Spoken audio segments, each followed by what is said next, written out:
All right, we'll give this just a minute while this actually loads everything.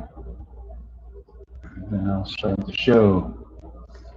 Hopefully you can hear me fine. If you can, give me a 5x5. Start the show. There, turn the volume. Hopefully you can hear me fine. If you can.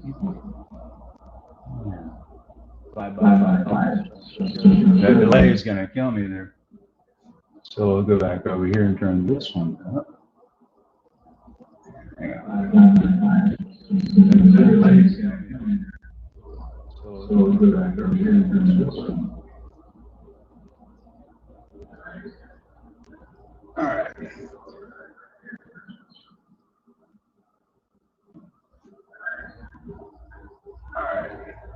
Okay, so it looks like we got about 8 people in here so far.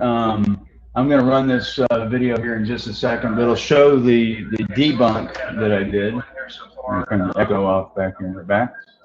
And just take a look at it. This is the debunk of GoFast. So I'm not necessarily going to get into all the videos unless the conversation goes that way. You're welcome to come on as a guest. I put the link inside the chat area. Hey, CL, welcome to the show. This is going to be a little different than normal, but keep everything, just keep everything cordial and nice and all that other good stuff. I'm the only one that gets to yell at anybody, but let's have some fun and take a look at this. This is the debunking of GoFast. It's about a few minutes long, but it'll give time for people to come in. Here we go.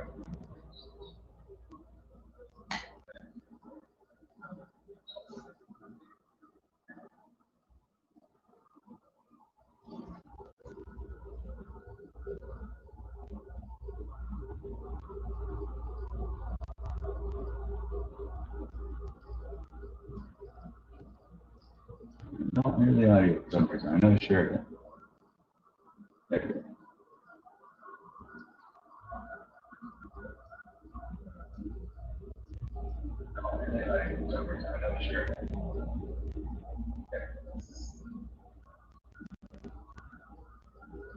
Let's see, the audio should be going through.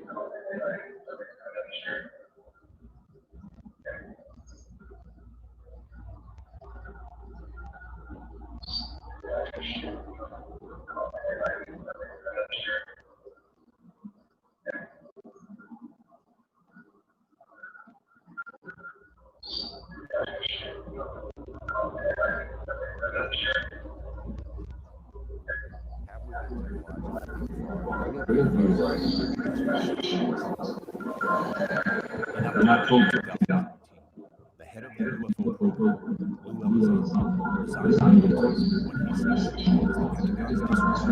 Solid. You can call in anytime. You'll just be sitting in the back room for a little bit. Solid. You can call in anytime. You'll just be sitting in the back room for a little bit. The link should be at the top of the thing here.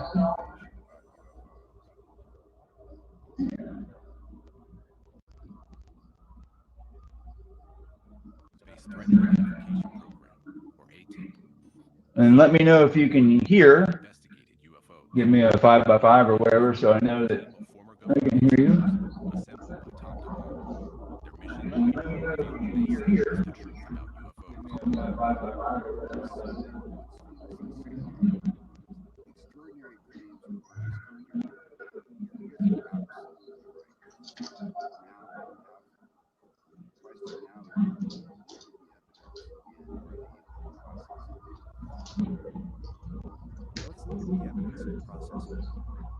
We will start our deep dive with the GoFast video.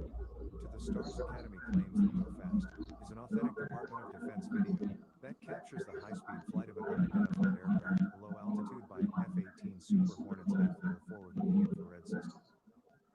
Here is a question we have. How did they know the object was flying?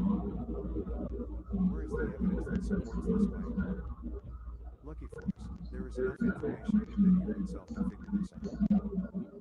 The results may surprise you. In this video, we will prove that the object shown in the GoFast video is not low near the surface of the ocean as TTSA, where their experts claim. TSA, we will show you how to figure this out on your own. This video has come to be known as GoFast and shows an object speeding just above the water.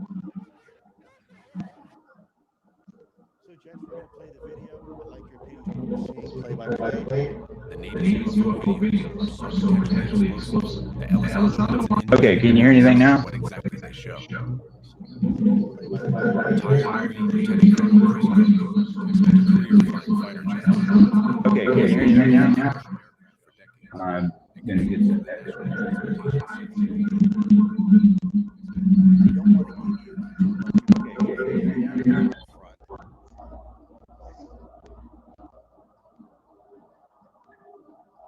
Okay, the echo should be gone. I think it's important that we look at this information without too much background. Ellis already asked that to analyze the 2004 footage from minutes. But now Okay, can you hear it now? the two videos from Roosevelt in 2015. The GoFast video is 33 seconds long and shows a round craft that appears to be streaking across the ocean surface.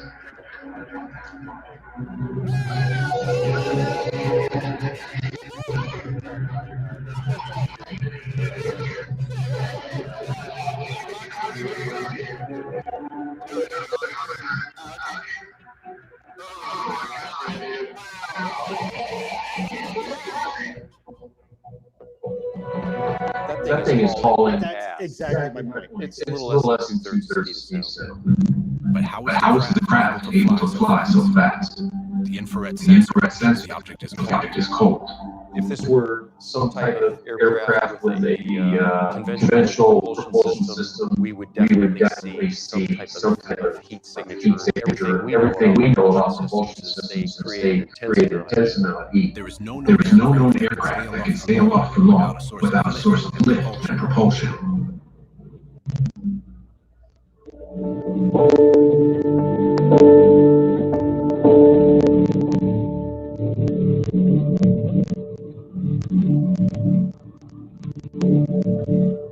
Hey, Bear. Okay, so the audio is going crazy with me right now, but not sure why. So I'm gonna turn that part off.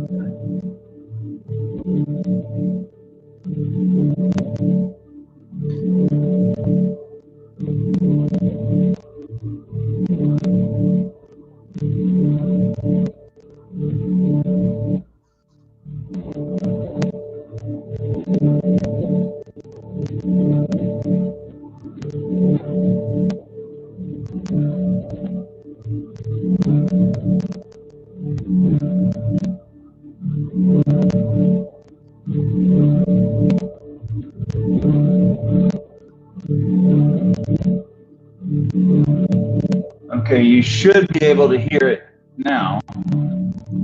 Fingers crossed.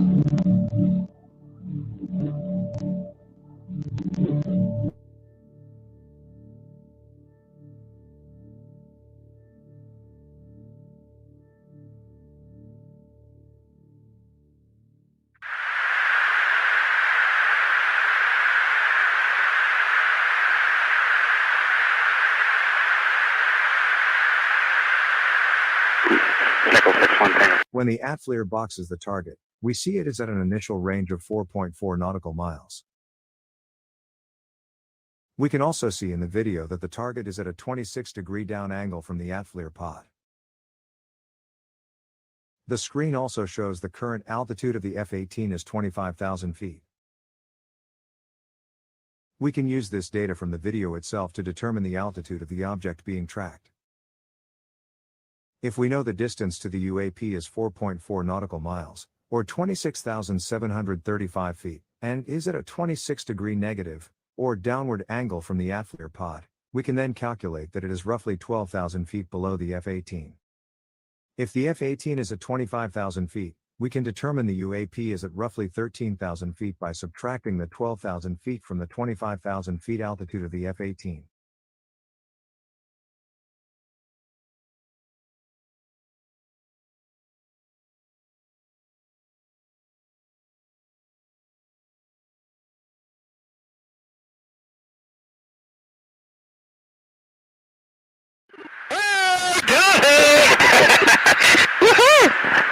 They stopped shooting as soon as I got. You bought moving target? No, I took an auto track. Oh, okay. Oh my gosh, dude. Wow. For all I know, we may be visited by a different extraterrestrial civilization every second Tuesday. But there's no support for this appealing idea. The extraordinary claims are not supported by extraordinary evidence. The issue with this video is we are told by the Stars Academy, and their experts, the object is flying at a low altitude and very fast. In fact, the claim is the object is moving at 2/3 the speed of sound. Many have accepted these videos at face value. As Christopher Mellon stated, while quoting Carl Sagan, extraordinary claims require extraordinary proof. Recently, the claims made in the videos have been brought into question by several debunkers. These debunks are not calling into question the observations by Navy pilots directly. Those coming to the defense of Navy personnel claiming that these pilots know what they saw are not taking into account that the video does not support their testimony and therefore it calls the testimony into question automatically. This is no fault of the debunker. If an expert is called into court and asked to testify about the altitude of GoFast, and the expert makes a claim that it is low and fast, he will have to prove this. In this case, that cannot be done based on the evidence shown in the actual video itself. As with any physical evidence, you analyze the evidence on its own, without influence of eyewitness testimony. Much like a lab will receive evidence without knowing anything about it.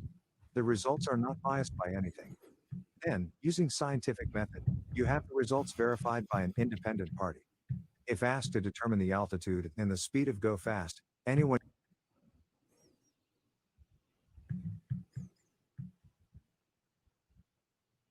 Hey, can you guys hear me?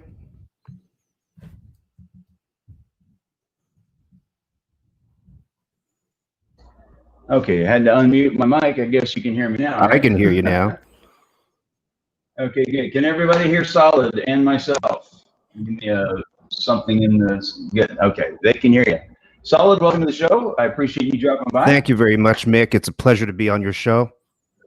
Well, I'm not Mick. I'm Mike. Mick's the other guy. What do you mean?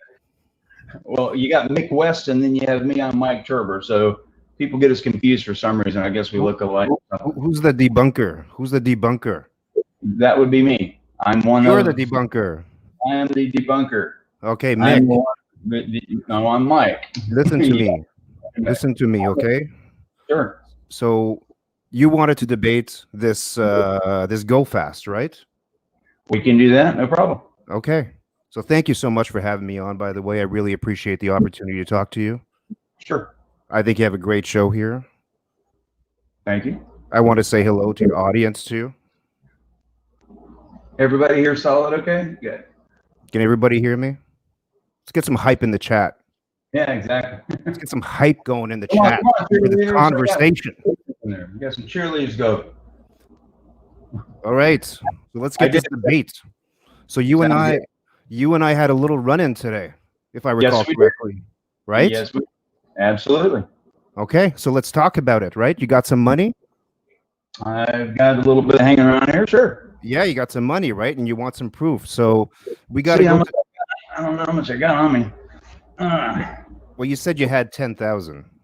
Yeah, I think that's about 10,000 right there. So you're ready today, Mike Turber, to give $10,000 if someone can give proof of the GoFast. If someone can prove to me that the GoFast that's in this video is at or near sea level and flying at over 500 miles an hour, you got it.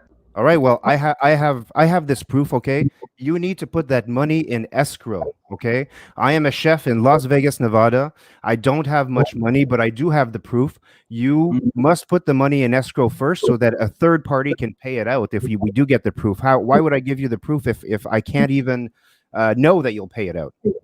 Well, because the proof doesn't really, well, okay.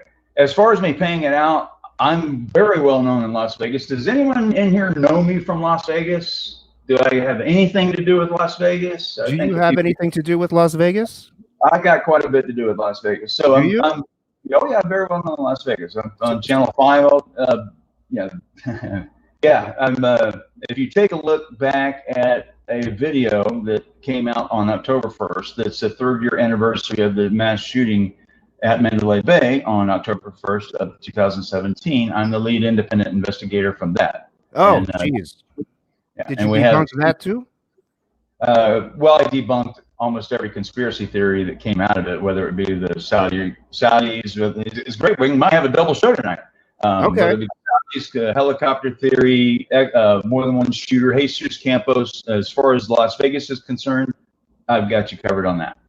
Okay. So, I mean, might be a double header, huh?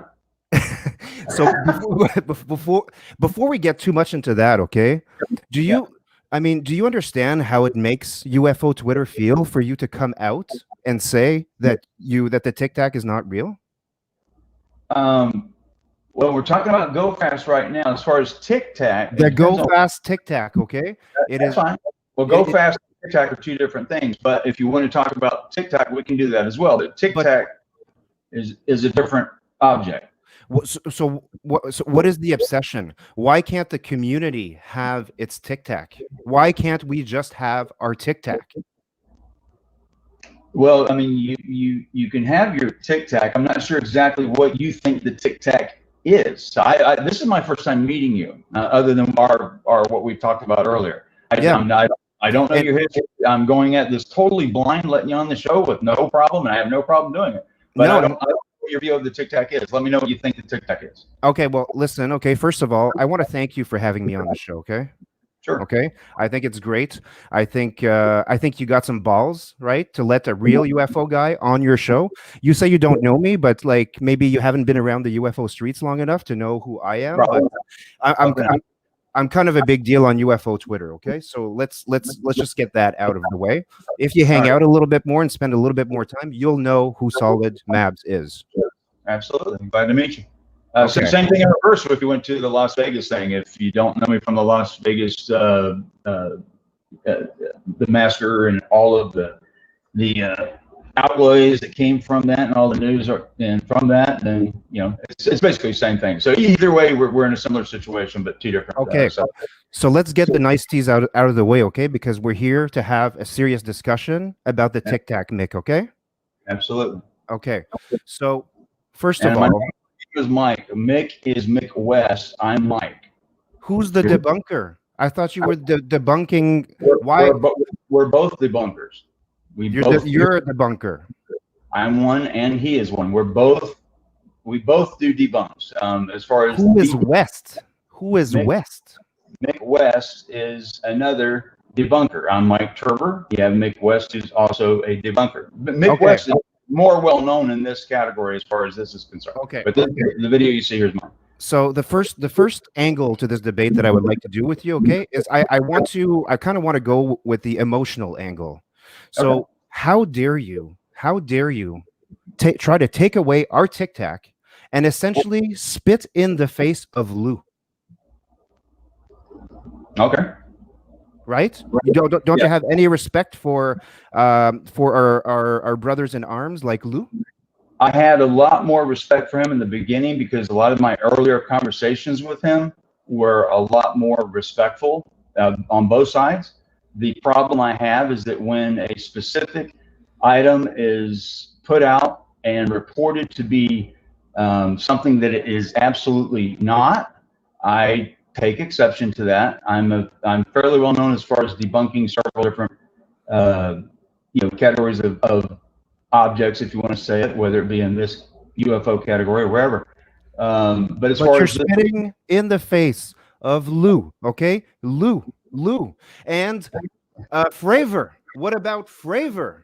Fravor is going out. He's going out on a limb. He's putting his life, his career, everything at risk. He is a trained professional observer, okay? An observer. And you're spitting directly in the face of Fravor. Well, the way I view it, and keep in mind that all of my debunks have been limited to specifically the videos, the 3 videos that came out. I limited it to that. Of course, everyone comes in and they tell me, oh, you can't just limit it to that. You have to bring in the eyewitness testimony. You have to bring in Kevin Day. You have to bring in Voorhees. You got to bring in Patrick Hughes. You got to bring in all these different people. The eyes witness, Mick. We have to remember. What? It's okay. Mike. You keep calling me Mick. I'm Mike. Okay. So the eyes witness, right? There's eyes that saw this thing from trained professional observers. Are you ready just piss all of that away, spit in Lou's face, spit in Fravor's face, and then urinate away all the years of dedication that they had as in the service? No, I've never said anything even remotely like that.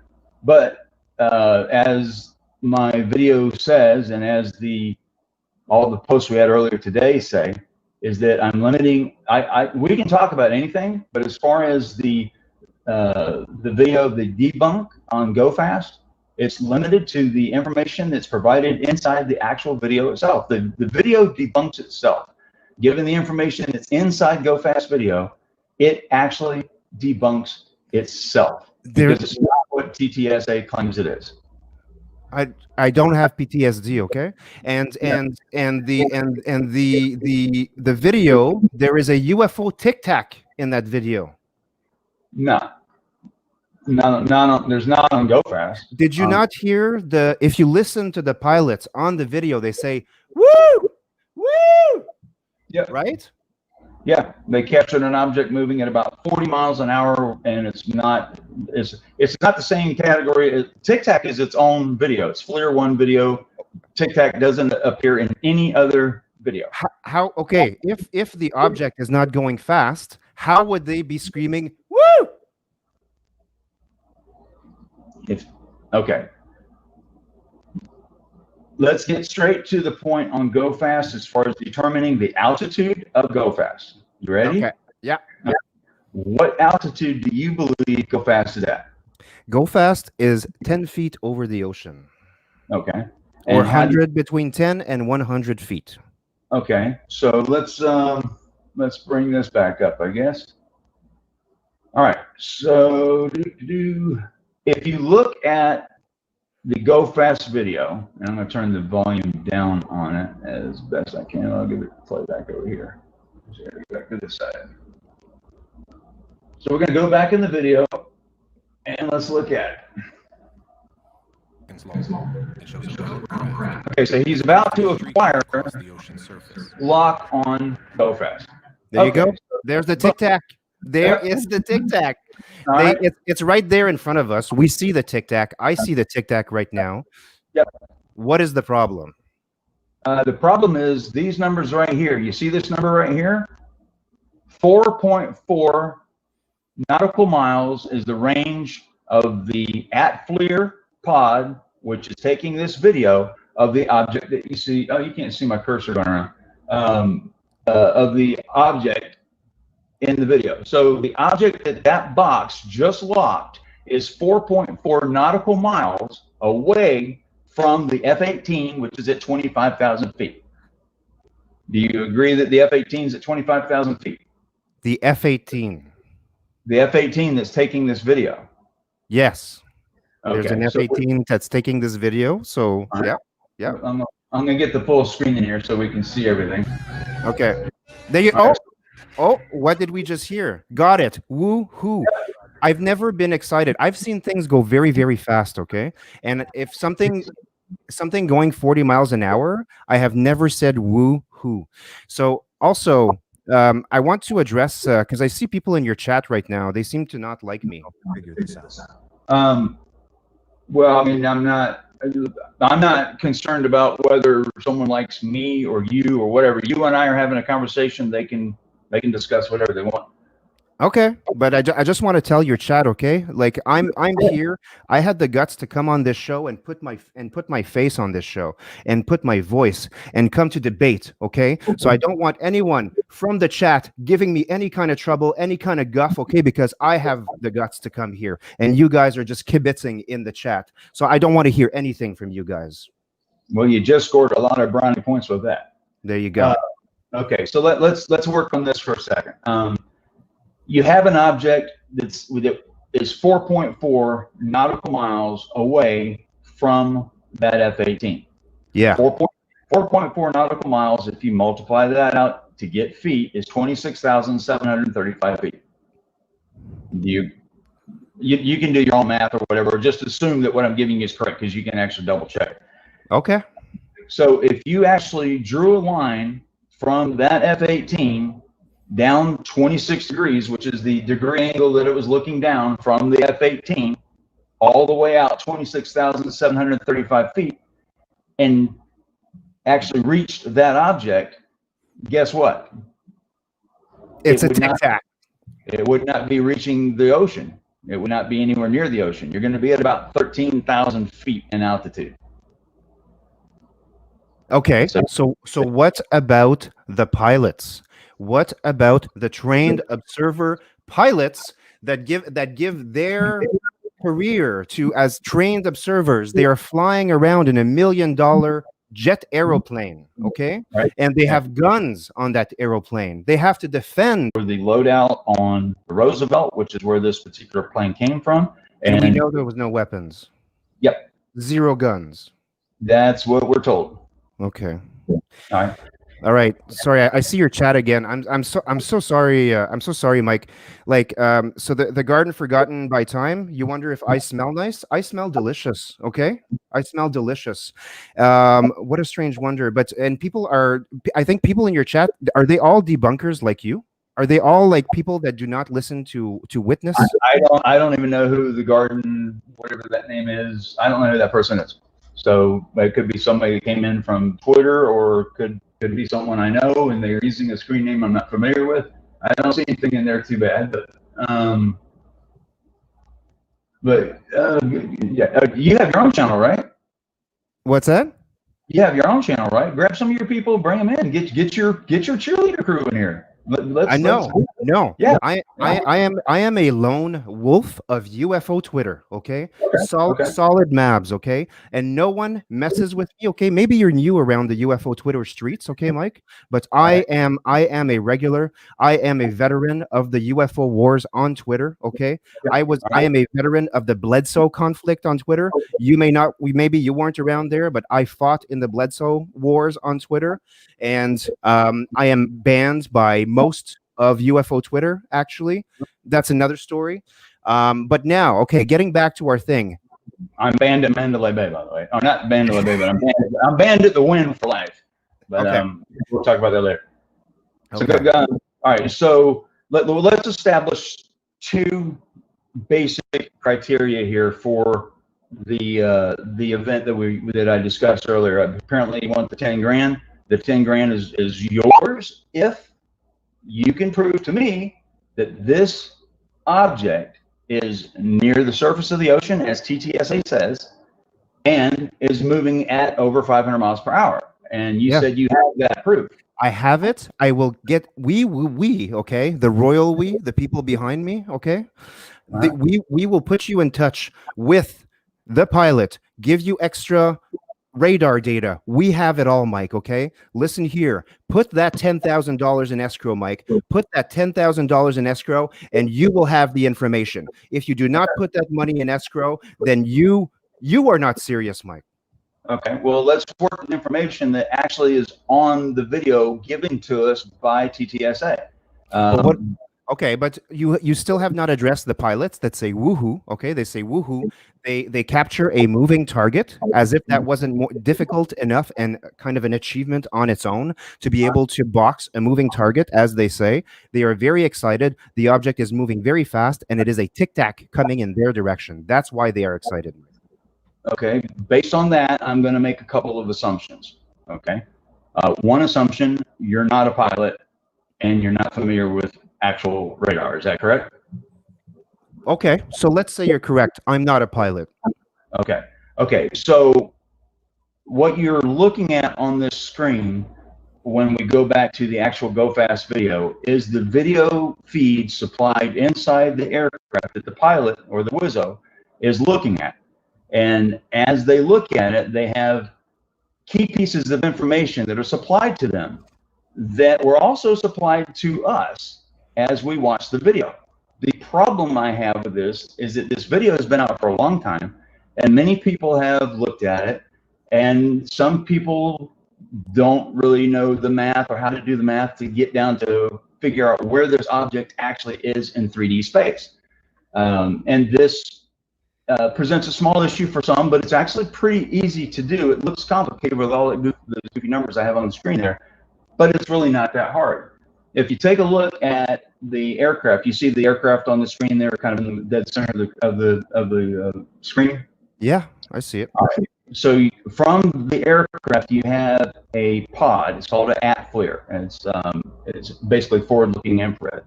And what that pod does is it has a camera inside of it.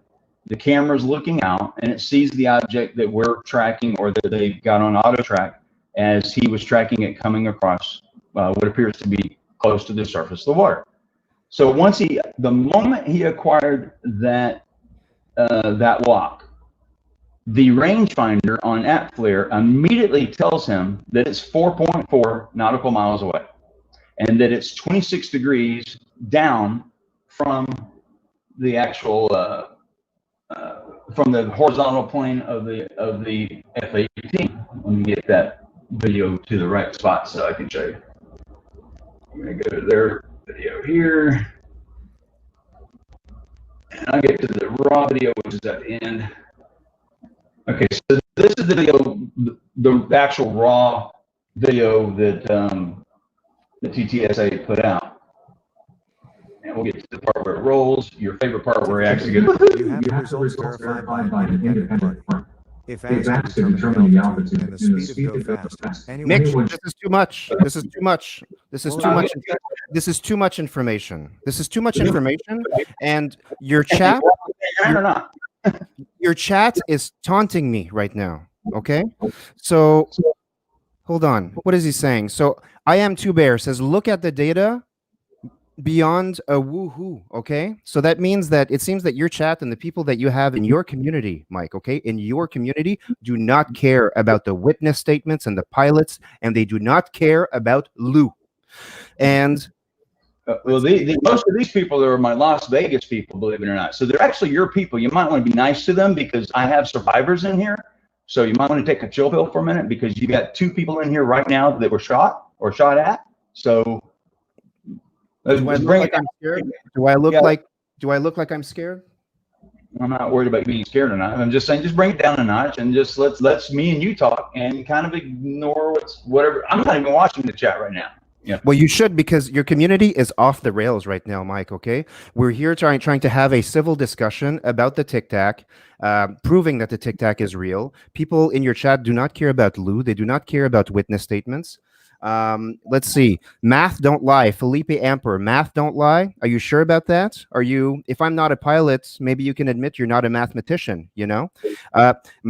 J Flow is on my side. Maybe J Flow is one of my people. J Flow says, Mike, you haven't addressed the woohoo evidence, aka the witness statements. That's the most important part. Well, because I'm an actual investigator. So when I go in and I look at something, what I do is I go for the tangible physical evidence first. I look for video, i.e. the only video, like in Las Vegas, the only video that exists outside of Mandalay Bay is the video that I found. FBI didn't get it, I got it. So as it comes to this here, this particular video gives us a lot of information in the video. And then we can listen to the woohoos and the wahas and the, you know, whatever they're saying and what have you, and factor that in as well. Because there is a human factor here.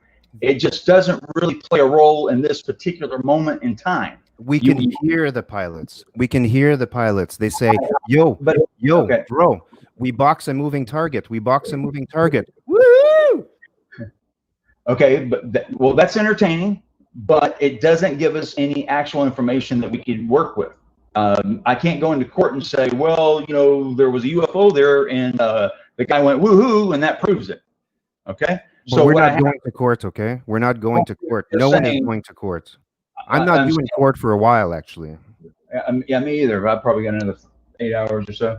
But anyway, so the point I'm making here is that let's work with the information that this video shows us, and then once we see that, then we can bring in all the other information, but you have to do it. It's like when you go to a car accident and you're going to look at it, or anything. You're going to look at where the cars are, how this one got over here, and then you try to figure out how all this happened, and then you'll talk to the people, or you'll do it simultaneously. You have one person doing the physical evidence, one person looking at the actual eyewitness account. So, and I get that. So you lean towards putting a lot of credence on the eyewitness testimony, which is fine, and I do too. But first I get the physical evidence before it's brushed over, tainted, or something happens to it, or what have you. So, but in this particular instance, the information that's supplied to us in the video tells us how far away that object is, and it says it's 4.4 nautical miles away at 26 degrees, and in this particular part on the screen is 25 degrees. But if I back it up a little bit, right when he gets the target, that's what you see. So we'll go back just slightly.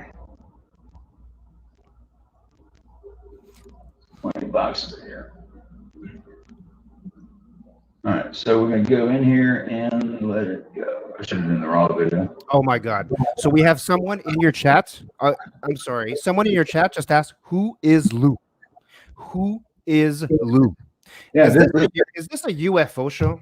Is this a UFO show? Who is Lou? Excuse me? Who was that? Many of the people that are on Elizabeth Nickel. I see you, okay? I'm not strictly a UFO channel. I actually cover many subjects, and one of the main subjects that a lot of the people that are in here happens to be the Las Vegas shooting. So they're extremely familiar with that. We can totally switch to the Las Vegas shooting if you want. No, but there is something I want to bring up, Nick, okay? Mike. There is something I want to bring up, okay? Sure. Are we done with the GoFast?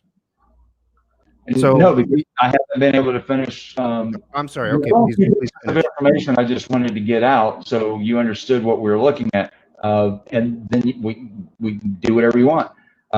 Anyway, the main thing I'm trying to get out is this, and I'll make it within 30 seconds. One, the object is 26 degrees down from the F-18 at 26,735 feet, and that puts it at 13,000 foot level. It's nowhere near the surface of the water.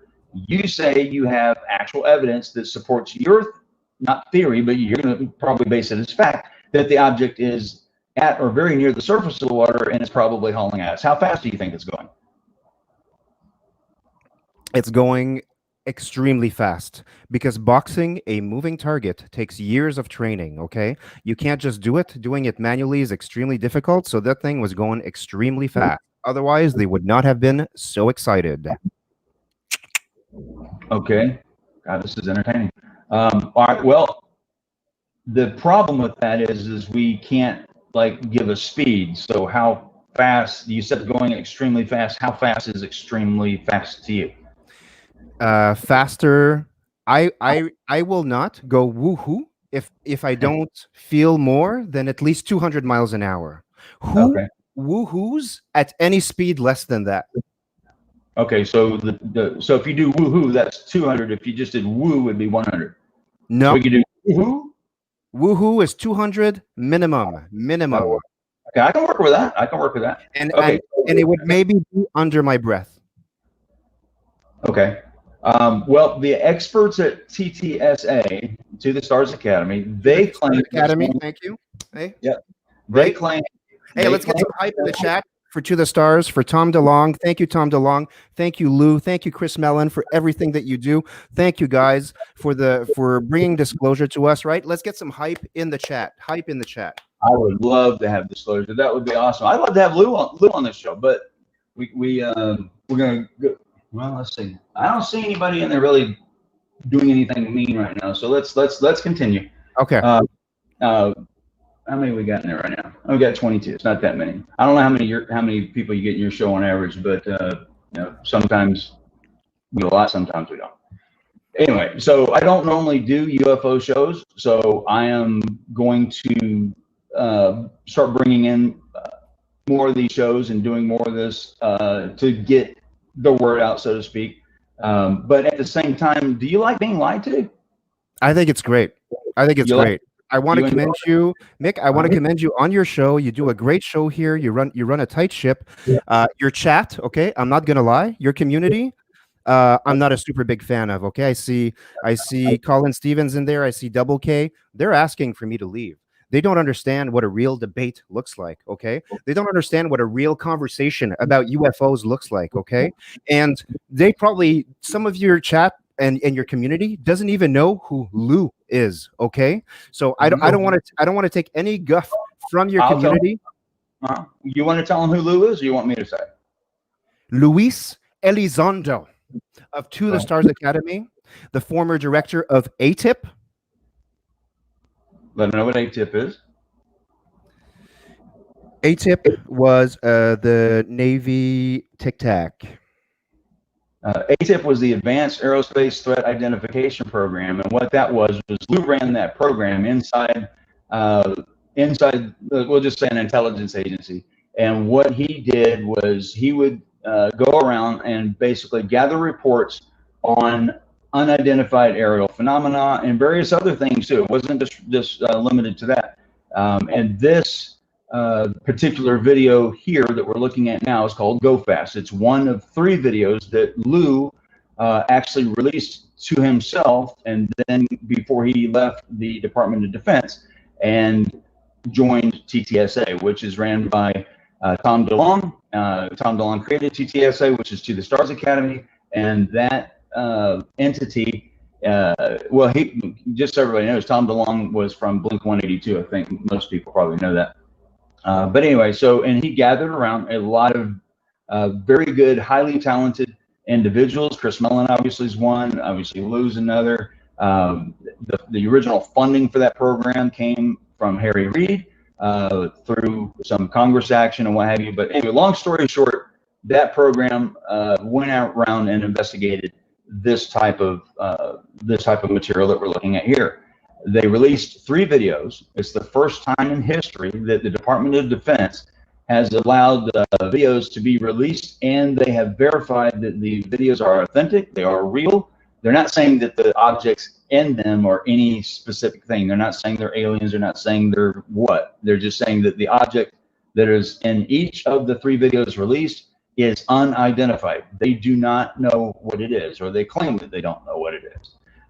And so outside of the DoD and in the public eye right now, we have people like Solid, you have people like myself, and others that are in the middle that really are trying to form an opinion as to what to think of these objects. On one side, you'll have people saying they're aliens that are being visited by blah, blah, blah. Another, you'll say they just simply don't know what it is, but it's not something that we made, because they do things that are just so incredible as far as the physics behind some of the movements of these objects. It's claimed that these objects are moving at crazy speeds and doing things that are not normal inside the inventory of what we have in the Air Force or Navy or what have you. So that's that end of the spectrum. So in the other end, you have people like me. I'm a natural skeptic. I look at things and I immediately want to find out what they are. I've done this all my entire life. And in this particular instance, when I looked at GoFast, it was the easiest of the 3 videos to determine what this object was not, and possibly give me a clue as to what it actually is. And in doing so, I went out and I'll tell you the full story here in a minute. But I did do my research to find out what this was, because I was under the impression that these objects were doing things that were beyond the laws of physics. And unfortunately, not one of the videos shows any of these objects performing any characteristic that is outside the perimeter of essentially what we're seeing. You're seeing an object that is moving across the screen here at a rate of speed that I have calculated, and Solid believes it's going over 200 miles an hour. I believe it's going closer to 20 to 40 miles an hour. But when you look at the screen, it appears as though the object's moving very fast.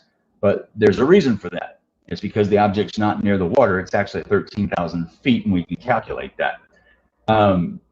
So if you actually calculate using the numbers that are given to us on this screen by the actual instrumentation that's on the F-18 that tells us how far away the object is and the angle down to the object, and you can see that that object is at 13,000 feet, and much like parallax, like if I move this camera here around this microphone, you would see the background moving.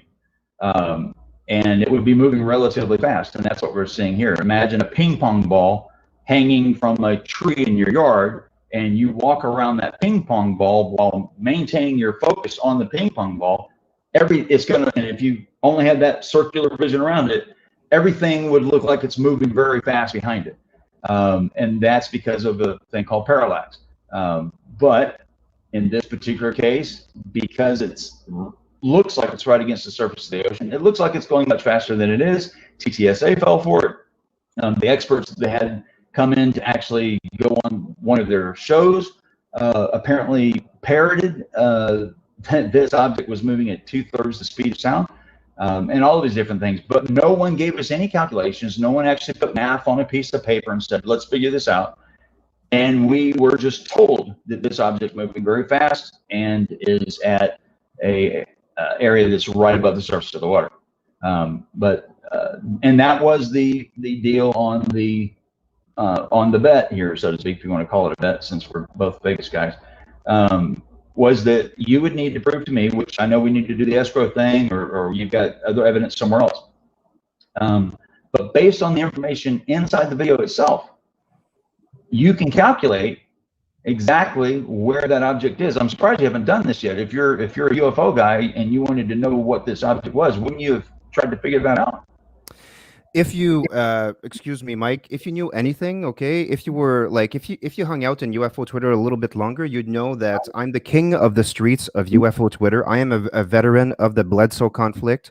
I am a current fighter in the UFO Twitter war for truth and for disclosure. Okay. I just want to address a couple of things your chat's saying here, because like your people are out of control. Okay. Who was asking? Someone was asking me if JH HVAC and Plumbing. Nice to have you. Nice to have you comment here. He asks, what do you think of ancient aliens? What do I think of ancient aliens? What do I think of ancient aliens? Jorge, word is bond. Ancient aliens is the real deal. Then you said a very interesting word, Mike. A very, very interesting word. Okay. And I'm going to put you on the spot a little bit here. Is that okay? Yeah, I know this is your show, right? Hey, I'm an open book. I mean, you're an open book? I'm an open book. You can basically ask me anything. If I can answer it, if it's a matter of national security, I won't answer it. Yeah, you got actually a couple fighters in there. Double K is actually an MMA fighter. Where'd you go? All right. Okay, I hear you, but I don't see it. And I'm losing my camera. Hold on. There we go. We should be back. How are we doing? Yeah, we're back. Hey. All right, chat. How's it going, chat? Everybody having fun, chat, tonight? Let's get some hype going in the chat. And if you have not liked this stream right now, you are watching and you have not liked this stream, then you are not a true Mike Turber fan. So what? You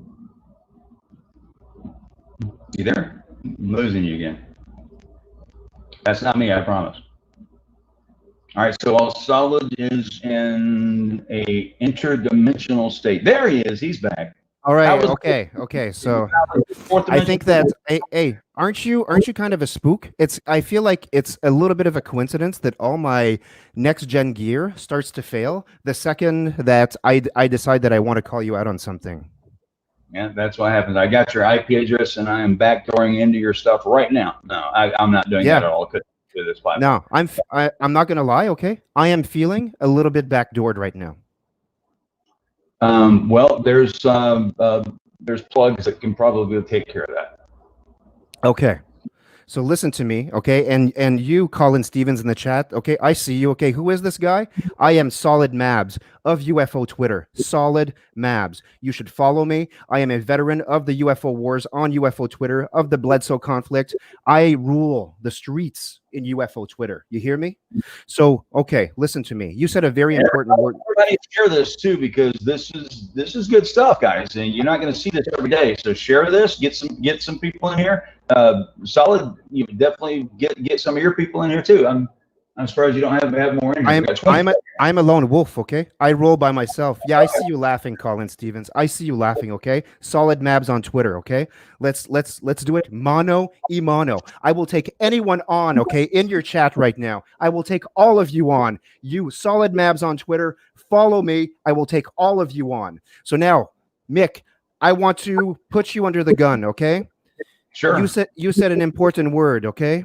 You said parallax. Yes. How paralyzed did you feel when you were writing the Tic Tac? Never wrote the Tic Tac. Oh, is that right? That's correct. Well, I've been hearing different, that you're a Tic Tac writer. Well, what I did was I wanted to create a quick social experiment to determine exactly where a story would go depending on how I presented it. If I went in and presented some boring ass story that blah blah blah, and I figured, let's throw some sizzle in here, and let's just say I wrote the Tic Tac, come up with some great story, and back that up with some little bit of evidence, and see just where it goes. And I did that. So, so it wasn't true. You were not telling the truth. I was not on. I did not fly on a Tic Tac. I did not do that at all. But everything else in that interview. So you admit today, in front of your audience, in front of your chat, in front of Robert, in front of Colin, in front of CL, J Flow, that you did not ride the Tic Tac. Absolutely.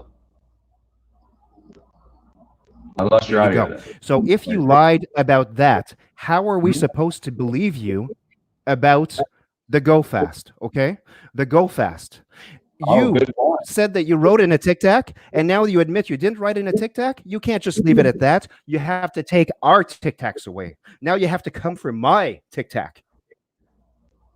Yeah, or Mentos, depends on the shape.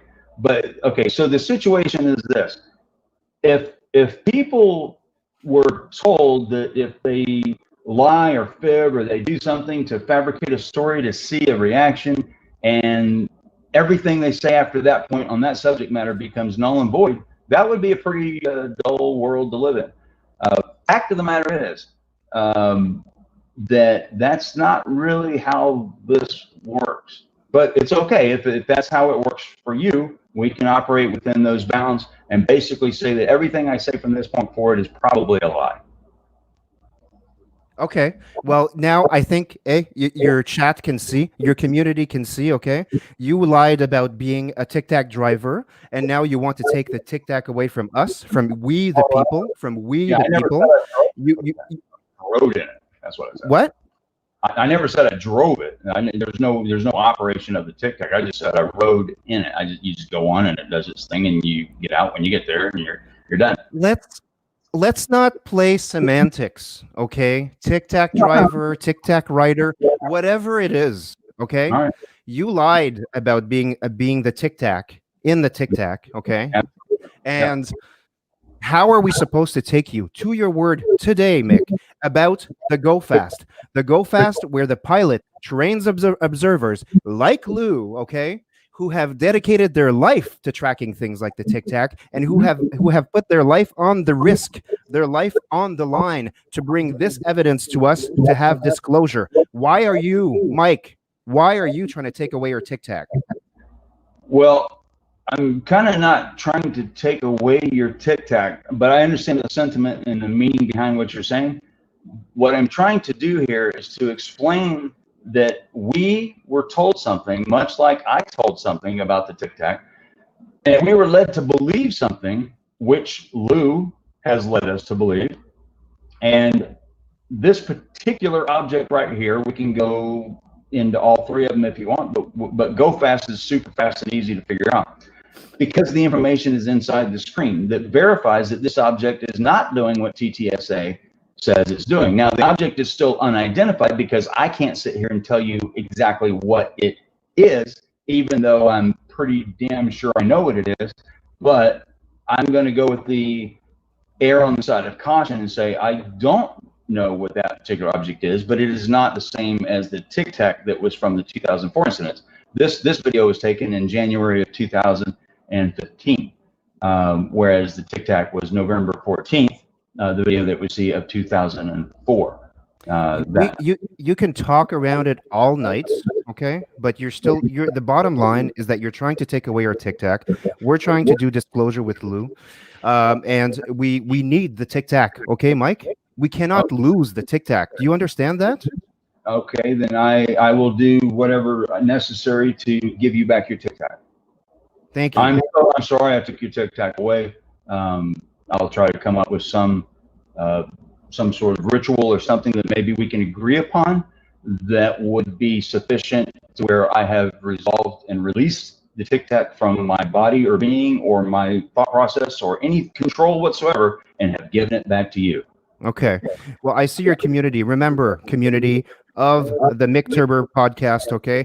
I am Solid Mabs on Twitter. I will take any of you on any day. Any day I will take any of you on. Come, just get in my face. You guys are going to lose, okay?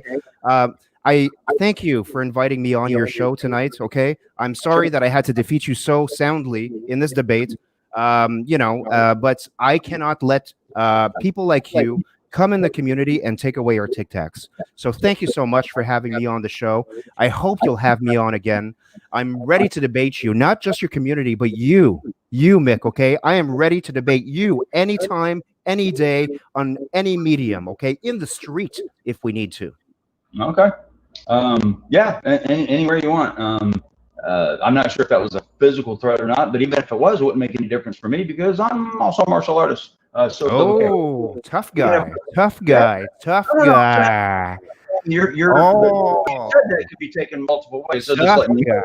No, we could. It could be. It makes me so mad. People trying to take away our Tic Tacs, Mick. Okay, I'm ready right now. Maybe I'm not fully trained right now. Okay, maybe I'm a little bit obese right now. Okay, but I can get in shape. It might take me a few months, but maybe you and I can meet in the cage sometime in the future. Oh, we can definitely do that. Yeah, we can do that. Thank you so much. Thank you so much. I thought you wanted the 10 grand. Put it in escrow. Put it in escrow. Put it in escrow. Put it in escrow. Put your money where your mouth is. Put it in escrow, Mike. Put it in escrow, Mike. Are you that confident that your data and that your evidence will support your side of the argument that will prove that that object that we see on the screen is near the surface of the ocean and is moving at, we'll say, 200 or plus miles an hour? I know the Tic Tac. I own the streets and UFO Twitter, Mike, okay? I know the pilot, and I know what woo-hoo means, and I will leave you on that. All right, that'll work. Well, there you heard it, folks. That is Solid, and Solid is going to go, I guess, take a Solid or what he's going to do. And anyway, that was interesting. So hopefully everyone, I'm not sure if we got a whole lot out of that, but I hope that you did. I do appreciate Solid coming on. It does take a lot, for someone to come on a show like that with, he's at one end of the spectrum, I'm at the other. And if we can find enough common ground to where we can even have a discussion, that's a good thing. That's the way I look at it. So let me put my glasses back on here and we'll look at some of the goings on here. If anyone else wants to come in here, you're more than welcome to do it. And we can talk about really anything at this point, because I think that was interesting. I hopefully I was respectful and did not venture off into the places I was thinking of going. Oh boy, I told you, CL, it was going to be entertaining. And but anyway, I'm going to put that link back on there. So if anyone wants to come in, you can discuss what you just witnessed, because I know what I would be thinking at the moment. I'm going to stop that one screen there, and I don't want to go full on big screen. Whoa, my God, what am I going to do?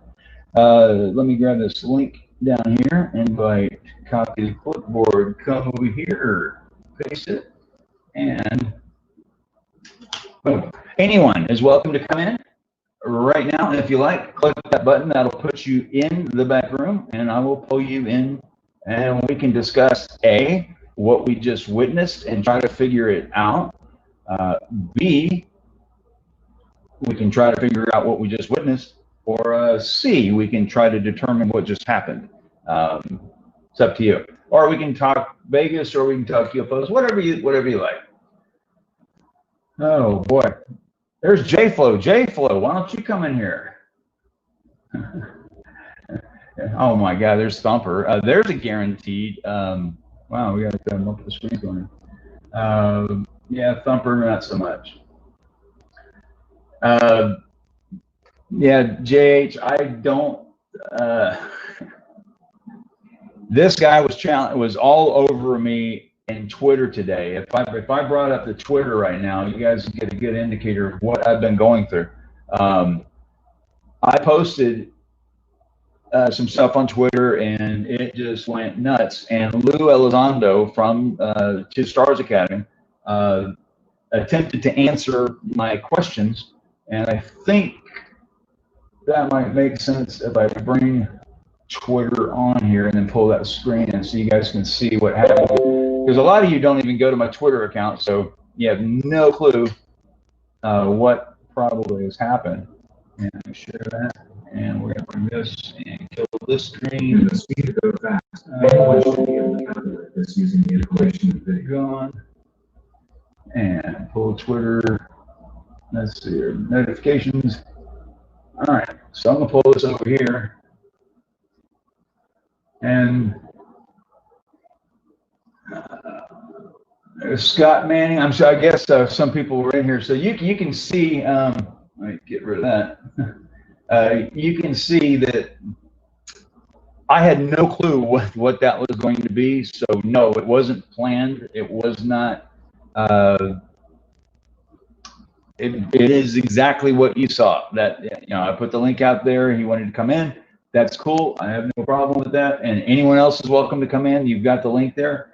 But if you look at the notifications here, you'll see there was quite a bit of banter going on back and forth, you know, between myself and pretty much everyone that's in. They're solid right there. That's his. Well, you can't see my cursor on there, I guess. But that's him giving me some challenges to come on the show. But as I go through this, you'll see a lot of people out there 3 years into this still don't know what these objects are.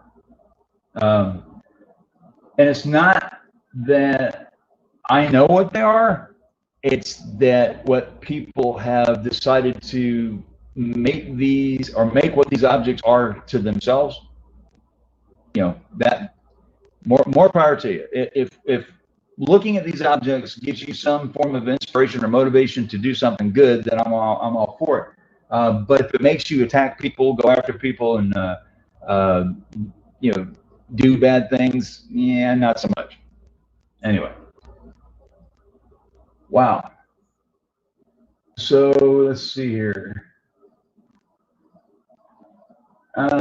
If he was a troll, I wouldn't call him that. I would say he's a very I gotta be polite. A very motivated person as far as his interest in the UFO community, and that's cool. That's a good thing. The problem that I see with a lot of the community that's out there that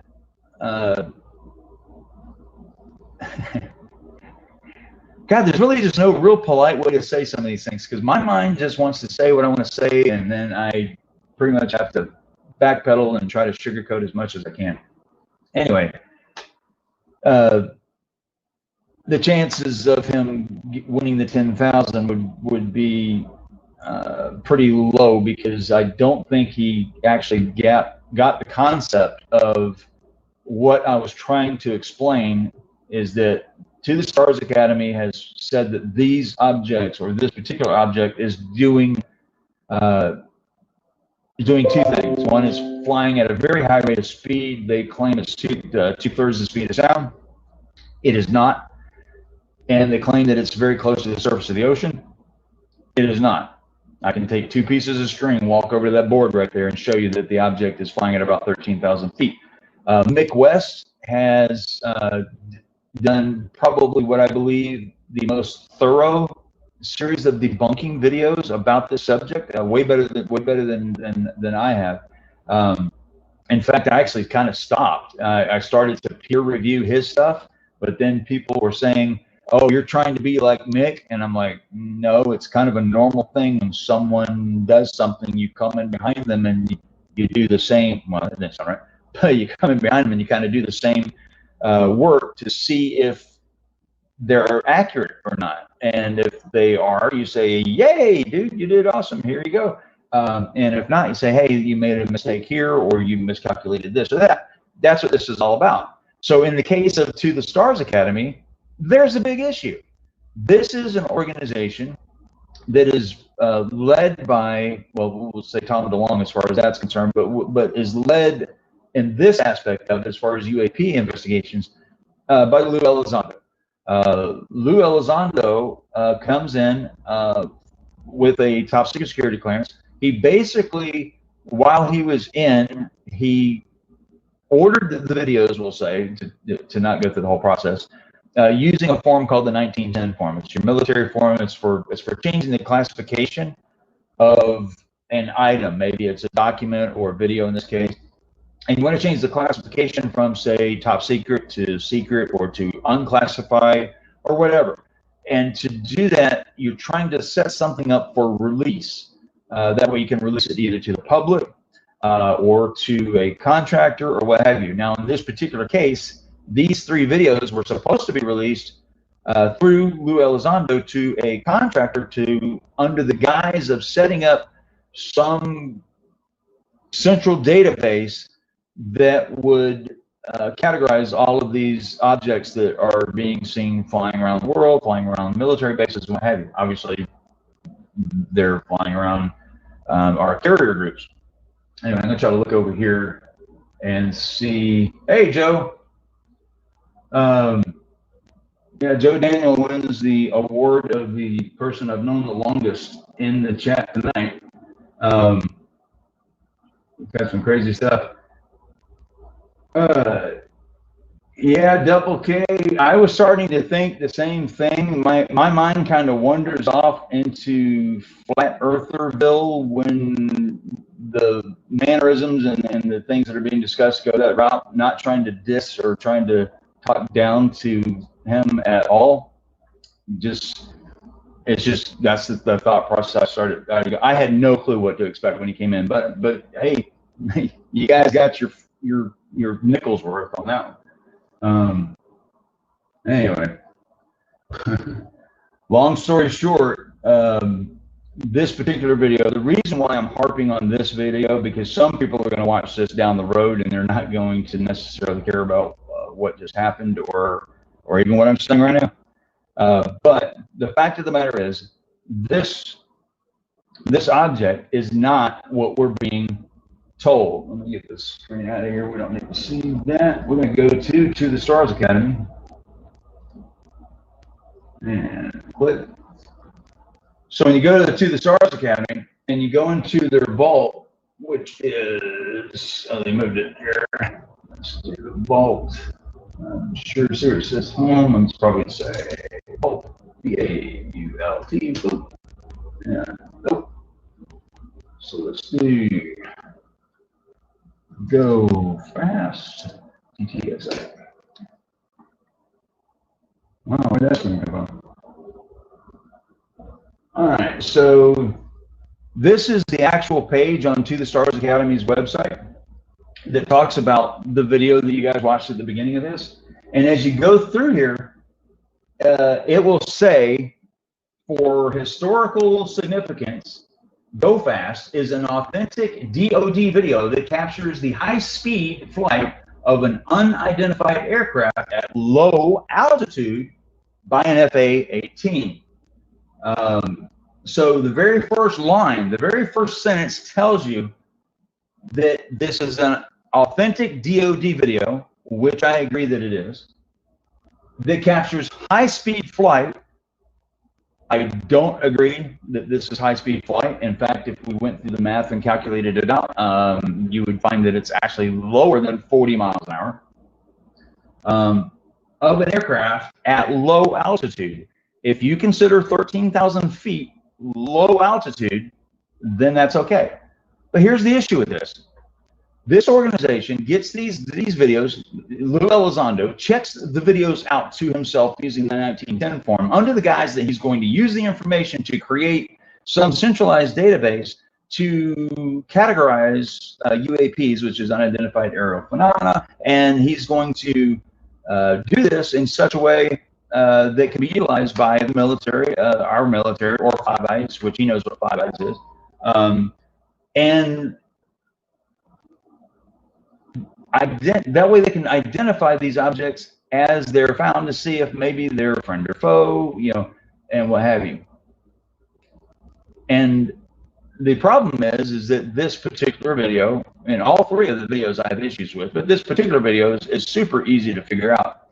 It's not doing what that very first sentence says that it does. Lou, Chris Mellon, Tom, any one of you, if you do see this, because yesterday got pretty heated in there, and Lou danced around my question and never truly addressed it. But what the people start doing is they start attacking the person, because they can't answer the question, they attack the person.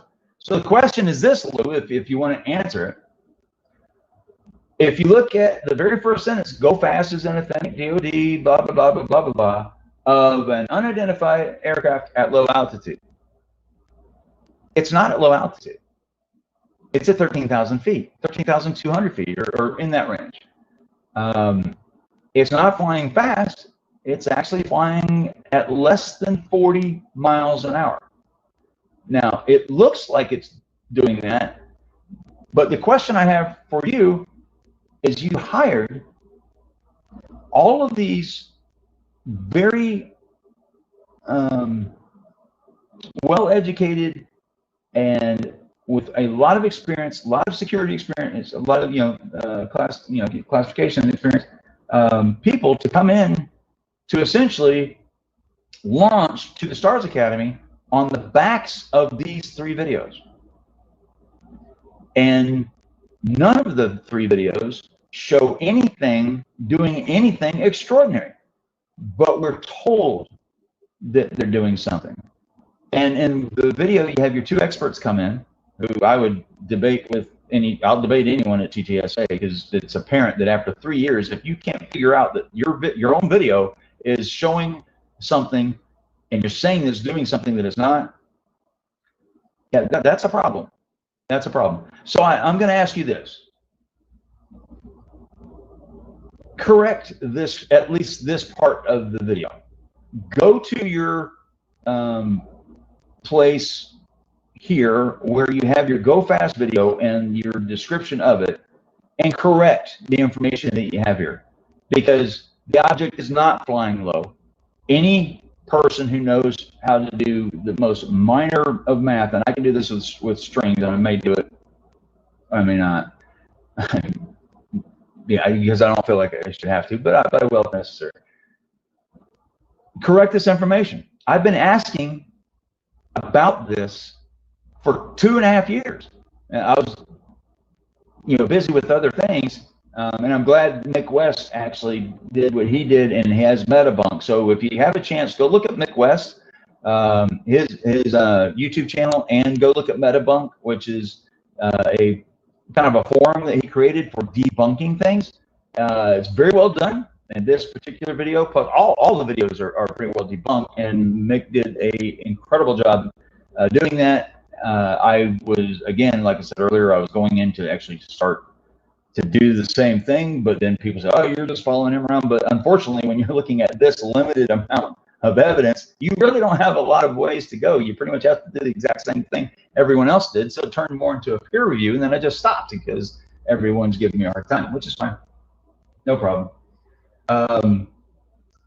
Does anyone have any question about this? Because most of the people in here are actually from the Las Vegas community, and you probably have no clue what I'm talking about here.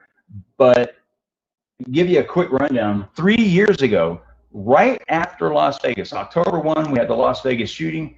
On December 16th, hey, Edward, on December 16th, a man by the name of Lou Elizondo comes out with these 3 videos, and essentially, well, not all 3 on that day, but they come out with these videos, and we're led to believe, or given the opportunity to, form our own opinions, but we're kind of steered that these objects may not be from this earth.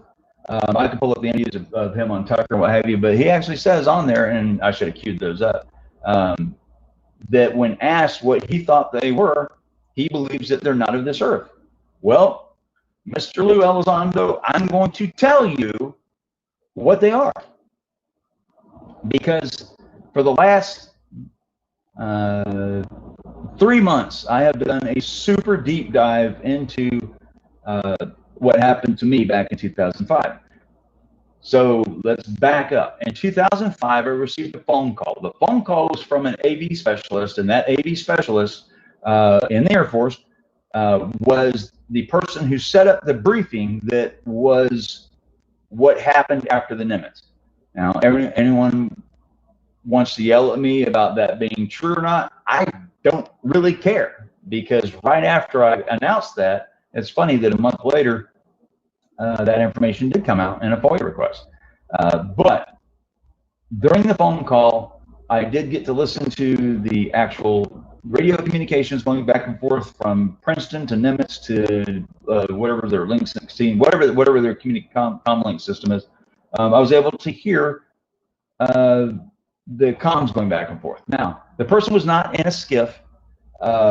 He simply was in the room where he was setting up the AV equipment, and boom, he played that for me over the phone.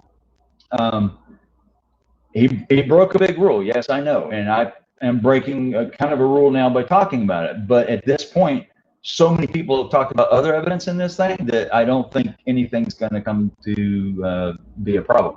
But you know, guys don't believe me anyway, so it doesn't really matter. But in listening to that, I was asked what did I think that was, and that was all the communications going back and forth of some excited pilots seeing something that was kind of odd. And I said, well, it sounds like they just saw something like a UFO or something. It's just exactly. And so the rest of the conversation went that route. At that time, I did not have the ability to look at anything else. All I had was just the audio. That's all I heard. And he called me again a couple of days later. We talked about it a little bit more, and then he says, oh, I found out what it was. It's our stuff. It's our technology. Now, so at that point, I felt that what I was listening to as being our technology is that we had some crazy advanced technology.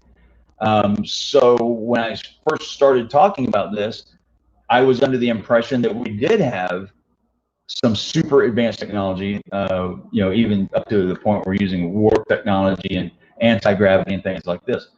But subsequently found out that we really don't have that much advanced technology in that regard. But what we do have is some crazy spoofing technology. And basically the objects that were involved in Nimitz and the objects that were involved at Roosevelt were part of a spoofing event. We'll just say it that way. I'm not going to use military terminology.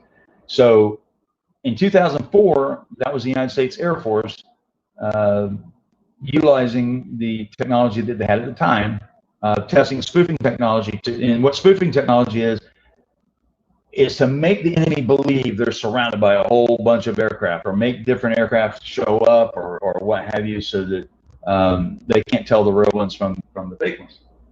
And that's essentially what that is, without getting into great detail.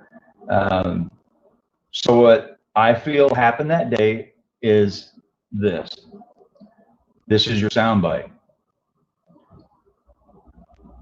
A pilot, I think his name's Kurth, was out flying and was told to vector over to a target. He was given, well, not necessarily broad calls, but he was given the range or in place. He's given a vector to go to actually see something that was there. Now the problem is how he knew about something that was in the water was not clear or understood. But what happened on the ship, the Princeton, which has the Spy 1 radar, is the radar, the person that runs the radar room, we'll just call it that, his name's Kevin Day, and he was seeing targets over several days. This particular day, which is November 14th, the targets that were moving around Radical and what have you, that they wanted to find out what they were.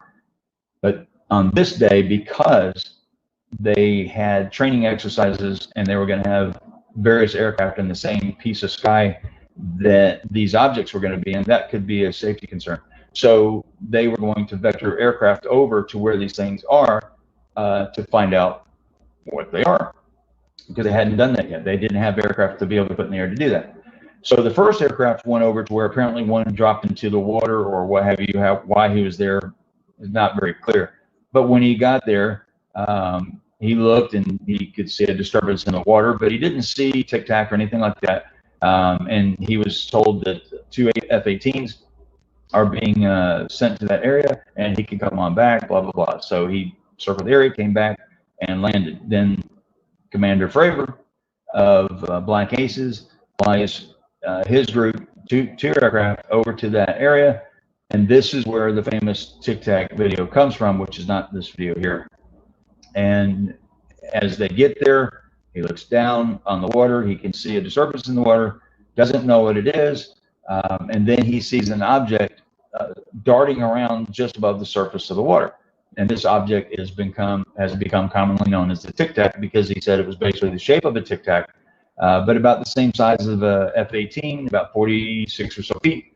And as this object darted around, he knew that that movement wasn't obviously normal. But very quickly, as they were at 20 some odd thousand feet, he decided to go down to take a look. As he goes down to take a look, his wingman, which is a new female pilot, she stayed aloft, and her Wizzo was watching. And well, Wizzo is your WSO, your weapon system software. So you have 2 people in the plane, pilot and your Wizzo. And so as he flies down to take a look at the Tic Tac, as he's going down, the Tic Tac starts coming up. And so he sees that as some form of intelligence that knows what was going on, had basically an awareness that that aircraft was coming towards it. It saw it as possibly a threat, and it decides to come up. That's not actually what happened, but we'll run with it. And as this object is coming up, it starts to do like a corkscrew. It's going around in say, the clockwise angle, and then Fravor, Commander Fravor, starts to match what he feels is that angle. So as the object's moving around in this corkscrew, get this out of the way. As he's moving around in this corkscrew angle, and he's coming down, and this is coming up, he starts matching that angle. So he's about, say, a mile across from where the aircraft is, or the Tic Tac is, and he's not really gaining on it. They're just like doing a circle dance.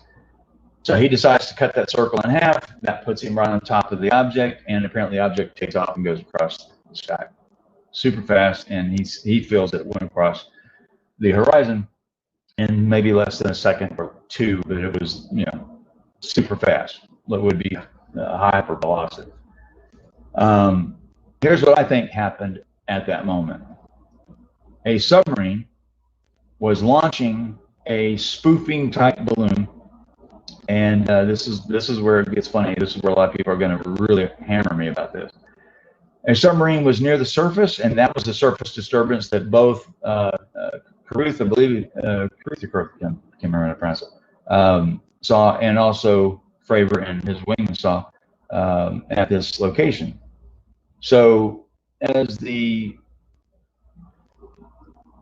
submarine launches this reflector type, spoofing type balloon, I'm not going to say, I got to be very careful here.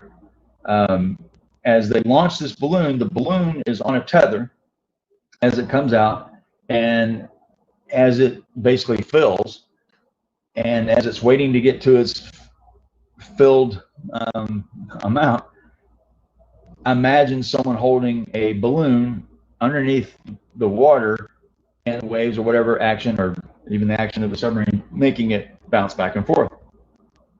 As he sees this from his aircraft, it probably somehow looks exaggerated as far as the amount of movement. And then at a certain point in time, that balloon was released and started to come up. As it comes up, much like you see balloons, they kind of like go with whatever the little breeze is, and it gave the appearance that it was making an arc, and it didn't. It actually kind of came up the center, and as Fravor decides to go around that arc, he's looking at this object, and he can see it, and so he's describing it. And what he described is an object that was very smooth. He described it as being larger than it actually is, but he described it as being about the same size as his aircraft.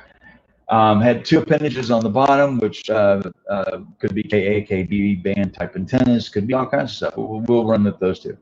And as the object moves up, he decides to cut that circle, and what he thought was a mile away was actually probably closer to a quarter to a half a mile away. So he turned into it, and he thought that object darted across his wing and shoots off into the distance. But what actually happened is he flew so close to it that he popped it. He popped the balloon. As simple, as stupid as that sounds, I believe that's what actually happened at that moment. And of course, as he went into it, he felt like it was coming at him. I don't think he necessarily had to take an evasive maneuver, but let's assume for shits and giggles that that's what happened, and he popped it, and the balloon disintegrated, and he's thinking it went off behind him on his left wing or what have you, and he just assumes that it went across the horizon. It went so fast it had to have gone out of the way, when in fact it literally just fell back down to the water. And then he's called back to the aircraft. Now, spoofing technology in balloons, they all have these different types of transmitters where they can mimic being a different type of aircraft, and that's essentially what happened here. So they called that the aircraft was over at the cap point, which is imagine that this is a plane flying around, and you have a space inside a certain location where you have to go to meet others in your group, and then you're going to go out and fly your mission. But it's just basically a piece of sky. It has coordinates, and they were told that object appeared almost instantly at their cap point. So to get up to speed on this, take a look at the video called Nimitz Encounters. It's done by Dave Beatty. It's a great video. It basically explains all of this and puts it in visual context. I'm not going to stay on this subject too much tonight unless someone's got some questions for me. But I don't see. Oh man, Lou is going to be so mad. Lou is going to be pissed. Basically, I'm going to start looking at the chat now, so I'm going to look away from here. What I'm trying to say here is that I'm going to go on record right now and say that when I left California to come out here, I made some pit stops along the way. Several people know where I went, but I did visit 4 contractors. I did go to Plant 42. I also went to Plant 44. And if anyone in the Air Force or anyone anywhere knows what Plant 44 is, because some of you are probably familiar with Plant 42, but not Plant 44. Plant 44 is pretty much Raytheon.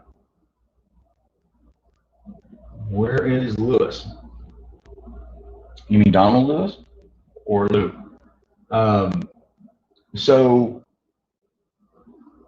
the 2004 event was primarily a Raytheon. I'm trying to say this in such a way that doesn't get me in trouble. You're looking at an event that Raytheon had people on site, and a person that I've been having some large arguments with over the last few weeks who hates me, I guess, right now, which is fine. But he knows that 2 of those people that were there, 2 were in plain clothes, and then 2 were spotted that were actually in Air Force uniforms. The guys that were in the Air Force uniforms, I believe, because I don't have absolute proof on this, but I have enough information where I think I can make a very educated guess that these people were from Air Force Research Laboratory out of Wright-Patterson, Wright-Pat, and there was obviously Raytheon was involved, and they were testing the technology as far as their spoofing ability. Raytheon makes the AppFleer, which is the pod that's on the outside of the F-18. They also make a lot of the major components that were used inside CIC and CEC as far as the equipment in there, which you know, if you're making spoofing stuff, you can spoof both parts of the equipment. Lockheed Martin is who made the Spy-1B radar, and but Raytheon works. All these contracts I'm talking about right now kind of work hand in hand on some of the aspects of what I'm talking about. But anyway, so the event that happened then was simply the Air Force testing spoofing technology on the Navy. That is the very first story when I came out with it. That's the story I said then. It's the same story now as far as the Air Force testing technology on the Navy, and that's what it was. I'll say I'm 99% sure on that, but it's not that big of a deal. Yeah, we're actually going to go back to that like tomorrow. But so that's what happened in 2004, and here's how you can prove it. As the aircraft, the F-18s, were flying out to go to the vectors that they were said to go on to get to see the tic-tac or whatever the disturbance is in the water, they were asked a odd question. It's not a question that pilots are asked often. And when they are asked this question, there's 2 ways to look at it. The question was, what is your loadout? And when they're asked that question, they're basically being asked, what weapons do you have on board? So the pilot's going to get this call, like they're going to be sent to, you know, this area over here. And as they're going there, they're asked, hey, what weapons do you have? Well, what? Basically, that means to some people that they're being asked that because they may have to actually do some damage or you know, attack whatever this object is. But that's actually not the reason why they were asked that. They were asked that to make double sure that they did not have weapons on board so that they could not destroy these objects because they were our objects to begin with. This was a training mission. These carrier group, both of them actually, even though they were years apart, but we're just talking about Nimitz now. November 14th, 2004, the Nimitz was on, you know, doing their workups to get ready for a cruise, and so everybody was in training mode, so to speak. And I wasn't in the Navy, so I don't have all their terminology, but that's what they're doing. So they're doing the workups, getting ready to go out, and they, you know, had brand new.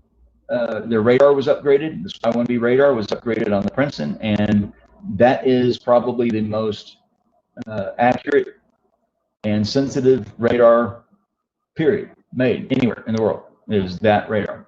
And so if you're going to test how well you can spoof and how well you can make people believe that you've got a whole bunch of these objects out there doing a whole bunch of crazy stuff, the best way to do it and the best time to test it is in that manner on our own equipment. Of course, everyone's going to say we would never do that because it creates a safety issue, it creates all these other issues. But I'm going to look at you right now and I'm going to say, you're wrong, because we do it all the time. And for you to say that and to be in the military or ex-military tells me you don't know what you're talking about, because we do it all the time. We're constantly testing ourselves, and we do cross-platform from one branch to another. So you come at me with that, and I will show you a ton of times that we've done that. Anyway, so yeah, I get a little iffy on that one because it just, I'm told that we would never do that for safety this and safety that. Well, the whole safety thing was to make certain that they didn't have weapons on the, their loadout calls, and they didn't. So these objects were out there, and yes, these people saw what they saw, but they interpreted what they saw, in my opinion, in such a way that made them something that they're not. As simple as that. Because if they were aliens and these objects were just hanging around for several days, we would have scrambled other aircraft from other bases and had all kinds of things going on. But we didn't do that. If they were from China or Russia, same thing. We would have scrambled aircraft and definitely had done a lot of things different, but we didn't do that. So just by looking at those two factors right there, it's quite clear. It's our stuff. We're using it. We're testing it on ourselves, and that's it. I don't believe it's extraterrestrial. I don't even believe at this point what I originally believed that was super high tech, meaning that we were doing some amazing maneuvers, because not one of these videos shows anything doing anything extraordinary, period. There's just not one. If you can show me that one of these videos shows any of these objects doing anything extraordinary, I'll be impressed. So anyway, I'm gonna end this show right around now, unless you guys want to talk about something else. So I'm done with my little rant now, and I'm gonna go into much more detail at some other time, because the beginning of the show was dealing with Solid, and that was cool, and I'm glad he came on. It takes a lot of courage to come on a show like mine, and hopefully I was nice to the guy. But the odds of him getting the 10 grand based on anything he was purporting to me, or claims that he has radar data that I don't have, which the odds of that are very low. So anyway, what you guys doing? Let's talk some Vegas stuff, says Thumper. Imagine that. I'm gonna pull this up a little bit. I feel like I have to keep looking back. Yeah, Lou's going to be a little upset. Let me change this outlook here. All right.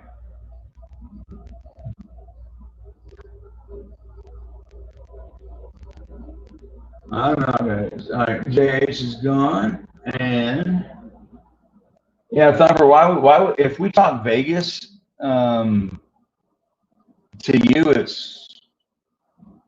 it's almost counterproductive, because you're you. That's what it is. You're the only one like you, dude. That's one thing I can hand it to you. You're pretty much the only one like you.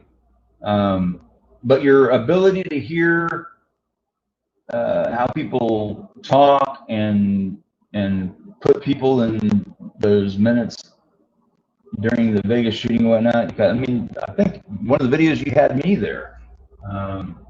And I was several hundred miles away. That's cool. You've grown. Okay. I quit moving my hands. I can see I'm doing this. My mom used to do that. That was her way of, whenever she talked, she'd move her hands a lot. And I see myself doing that. So it's it's kind of making me sad a little bit.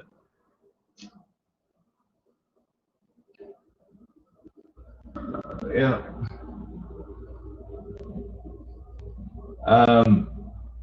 I'll let you guys know, because I got quite a few friends in here, but I'll just let you guys know, when I got down here, I ended up being asked to go on and help out with investigation discovery as far as the Joe Exotic videos that were done. There's three different episodes, and so they needed some emergency, like drone footage, some scuba diving footage and stuff like that. So I kind of helped out there, and I helped out in quite a few other areas. And in doing so, I got to meet a lot of cool people. Jim Rathman is the lead investigator on this case, and he's a really good guy, really cool guy. And so I enjoyed working with him on watching what he does, and everyone else. And even though it was a short period of time, it was pretty cool. It was very cool. And that got me hooked up into pretty much the investigation into Don Lewis's disappearance. So I'm going to stay here for a little bit and kind of work on that and see what I can find. I can't say anything that I have done so far, but I can tell you that it is very interesting, and I've been able to do some things that weren't necessarily done in the beginning of the investigation, and it has yielded some different results, we'll put it that way. So stay tuned, and you will be seeing more of me and what I'm doing with the Don Lewis / Carol Baskin / whatever case down here. And that's really about where I got to leave that part, because I can't go any further than that. Anyway, where is King Vegas? Yeah, we need the entertainment back, don't we? Because I suck. I am boring as hell. I had to quit looking at all these screens. It's like boom, boom, boom.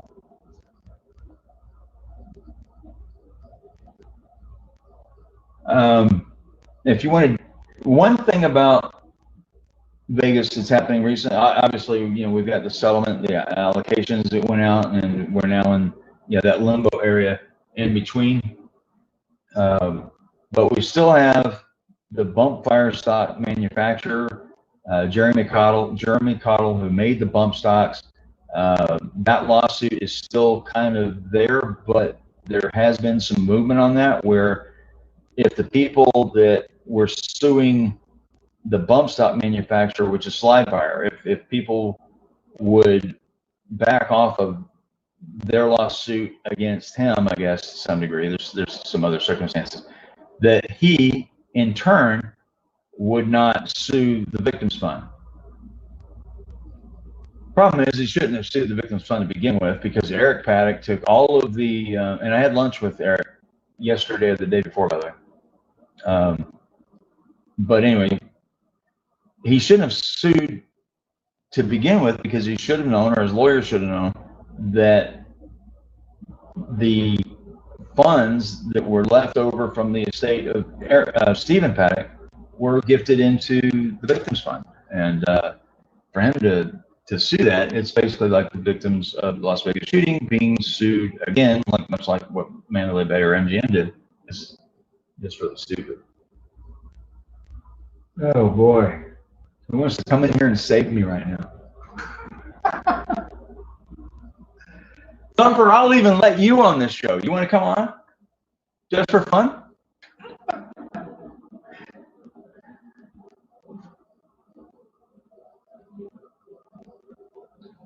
Casting went incredibly well. So it looks like, I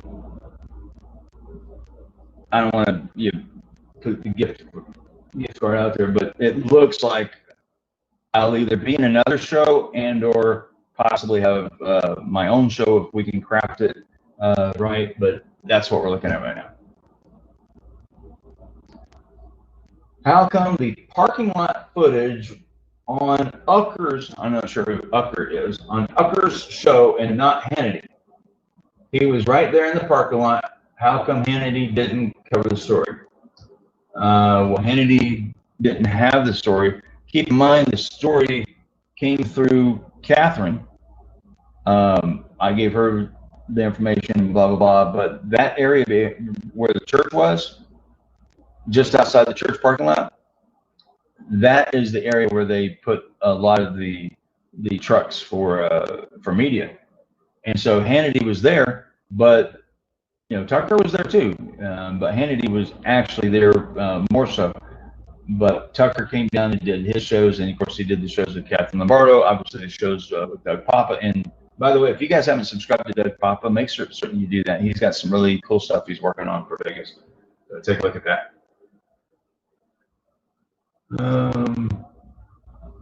Why would they go elsewhere when that's where the video is from? Yeah. Okay.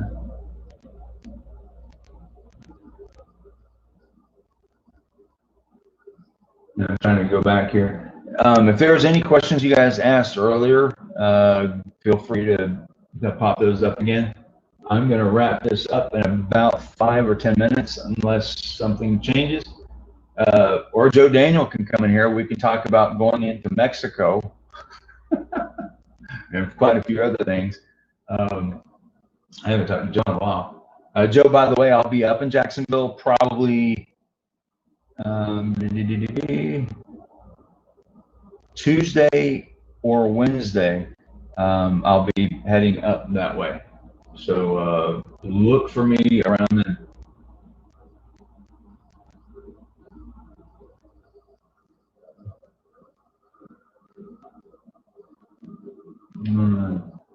There's Joe. Quick story. You ought to come on the show. It would be pretty funny to tell the story. But we went into Mexico, and from Laredo, Texas, into Nuevo Laredo. And as we went in there, we were pulled over to the side. We were inspected. They actually thought we were smuggling drugs into Mexico because they looked at the MREs that we had, which is basically what we're gonna, extra food or whatever. They took a look at that, and for some reason they thought they were drugs, like we're bringing drugs to Mexico, which I thought was rather amusing. But anyway, this without telling Joe's side of the story, push come to shove, so to speak, and they asked me for my ID. I pulled my ID out. I had my badge with me at the time, which is just a concealed weapons permit badge for Florida, but they didn't read it. And they asked me if I was Policia, and I quickly thought for a minute because I had 3 guns on me, and I was like, yeah. So by saying that, basically saved our ass a little bit, and we shot back across the border, and they said that I was only the 2nd person that had ever gone through that entry into Mexico with guns and was able to come out without being put in jail and $10,000 or $50,000 fine, all kind of crazy stuff. Crazy stuff. Drop the StreamYard link if you want to talk Vegas. All right, I'll give you this opportunity. Video in from my phone. Yes, you could. I'm gonna bring.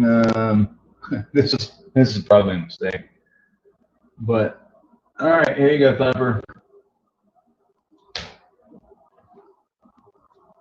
All right, Thumper's coming in. Oh my God, what have I done? Where you at, Thumps? So this should be almost as interesting as how the show started. There he is. You ready to go there, everybody? I'm about to click you in 5, 4, 3, 2, 1. There he is. Thumper, what's going on, Doug? I'm trying to. I might have to mute this. 1 second. Okay.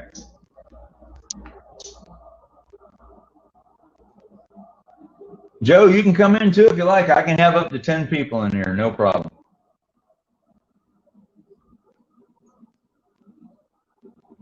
As we wait for our little furry rabbit, rascally rabbit friend.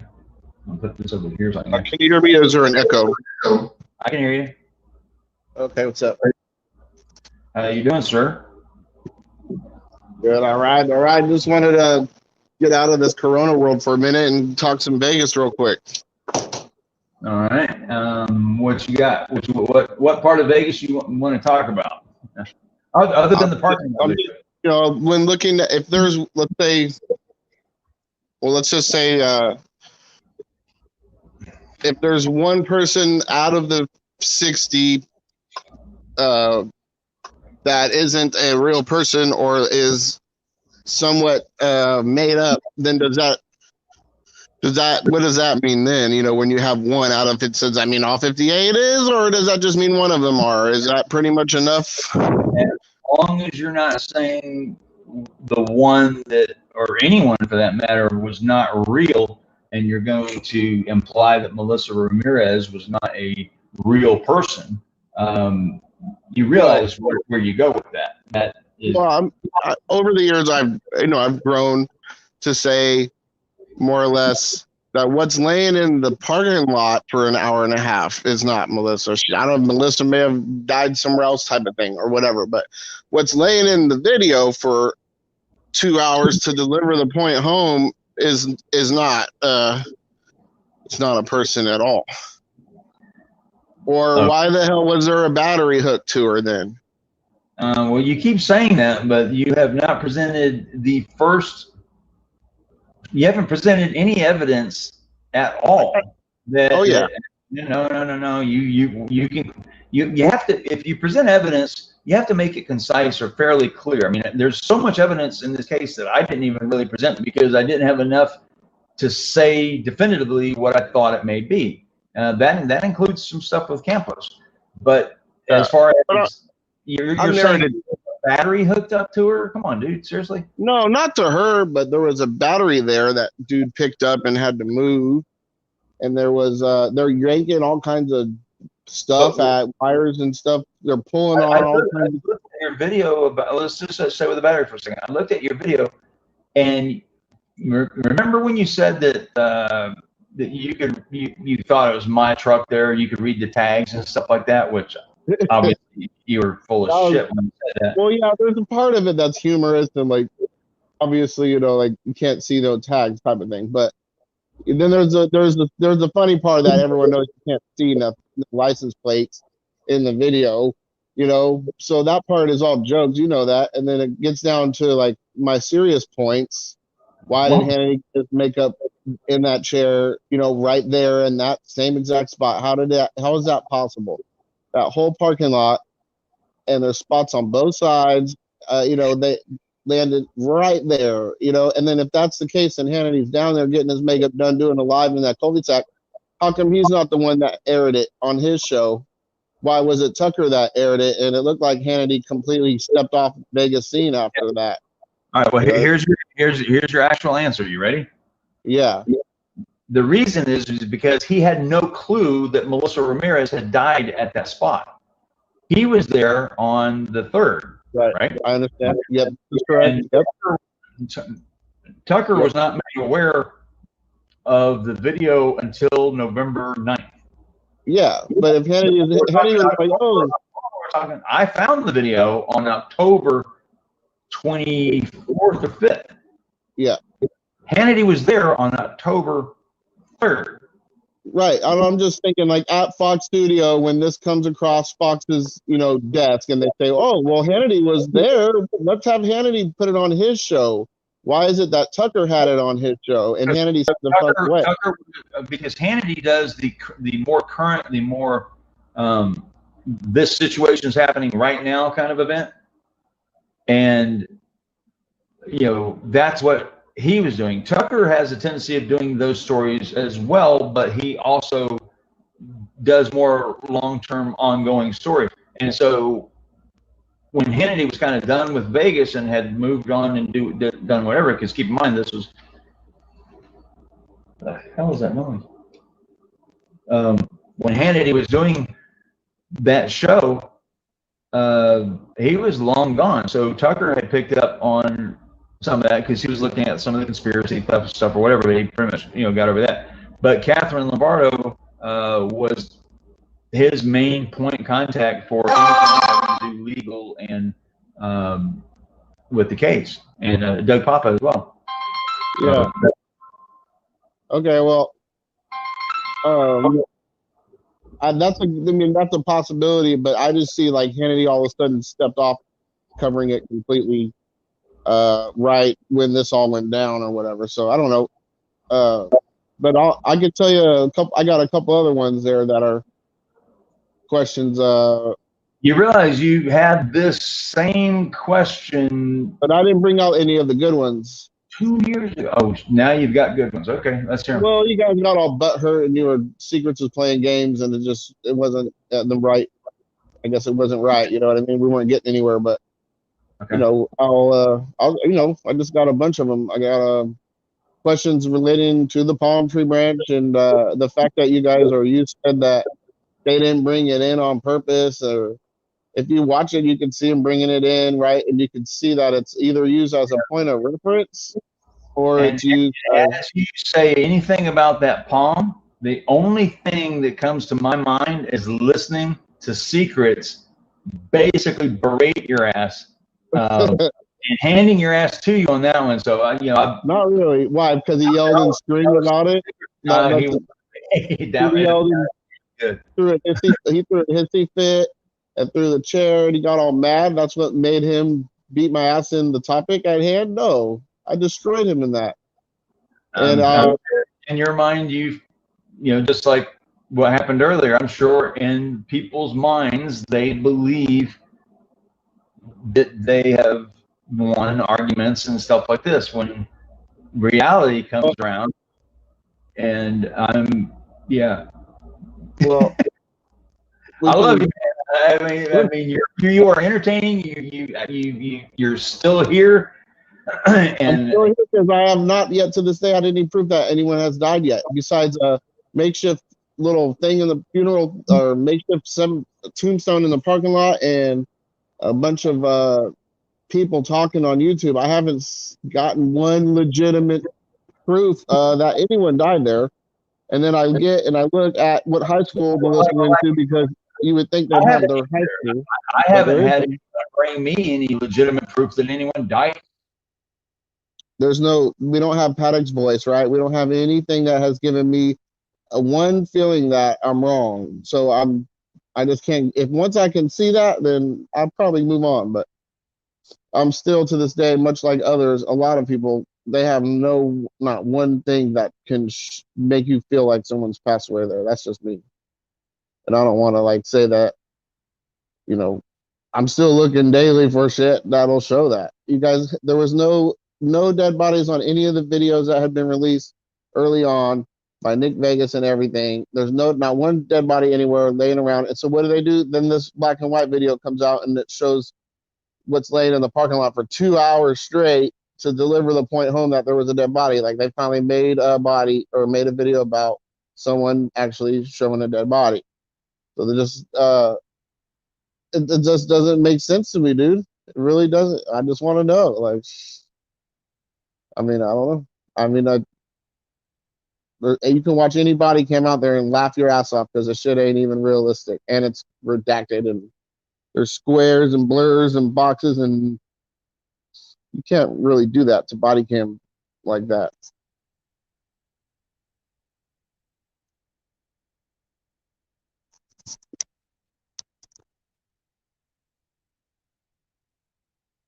Did it freeze? What happened? What happened?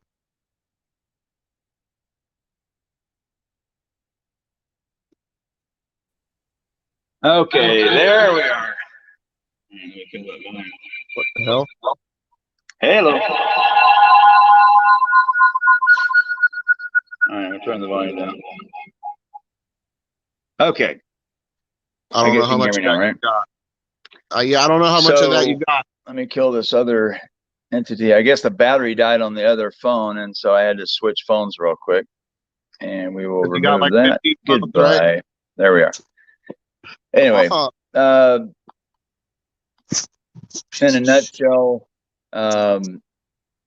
there was so much information that it appears to have all gone over your head, and it's difficult to actually. And I'm trying not to say this in a mean way, but it's difficult to even try to hold a conversation with you. Bullshit. When so much information that you have or that you try to like the palm frond, for example, there's a point where I just go like this is not only is it not productive, it's condescending. It's a topic you guys don't want to discuss it. Who doesn't? Because you don't want to discuss the palm trees. You want to avoid the palm tree talk.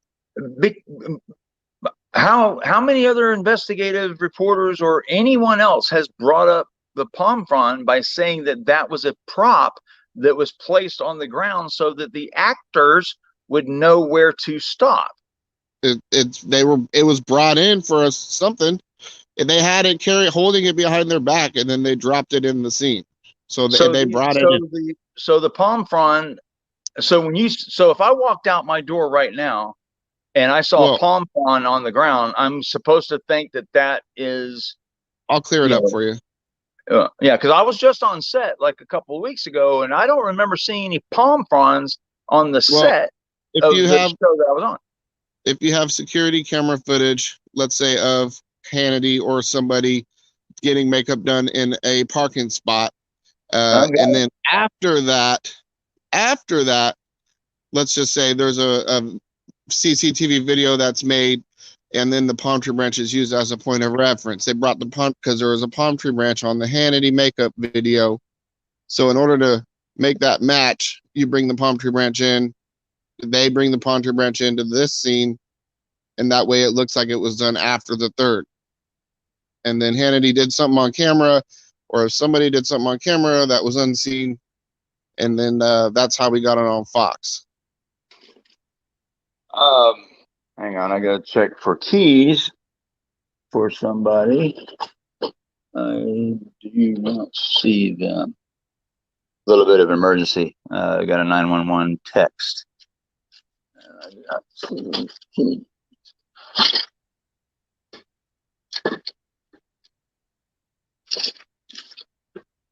Nope. Tell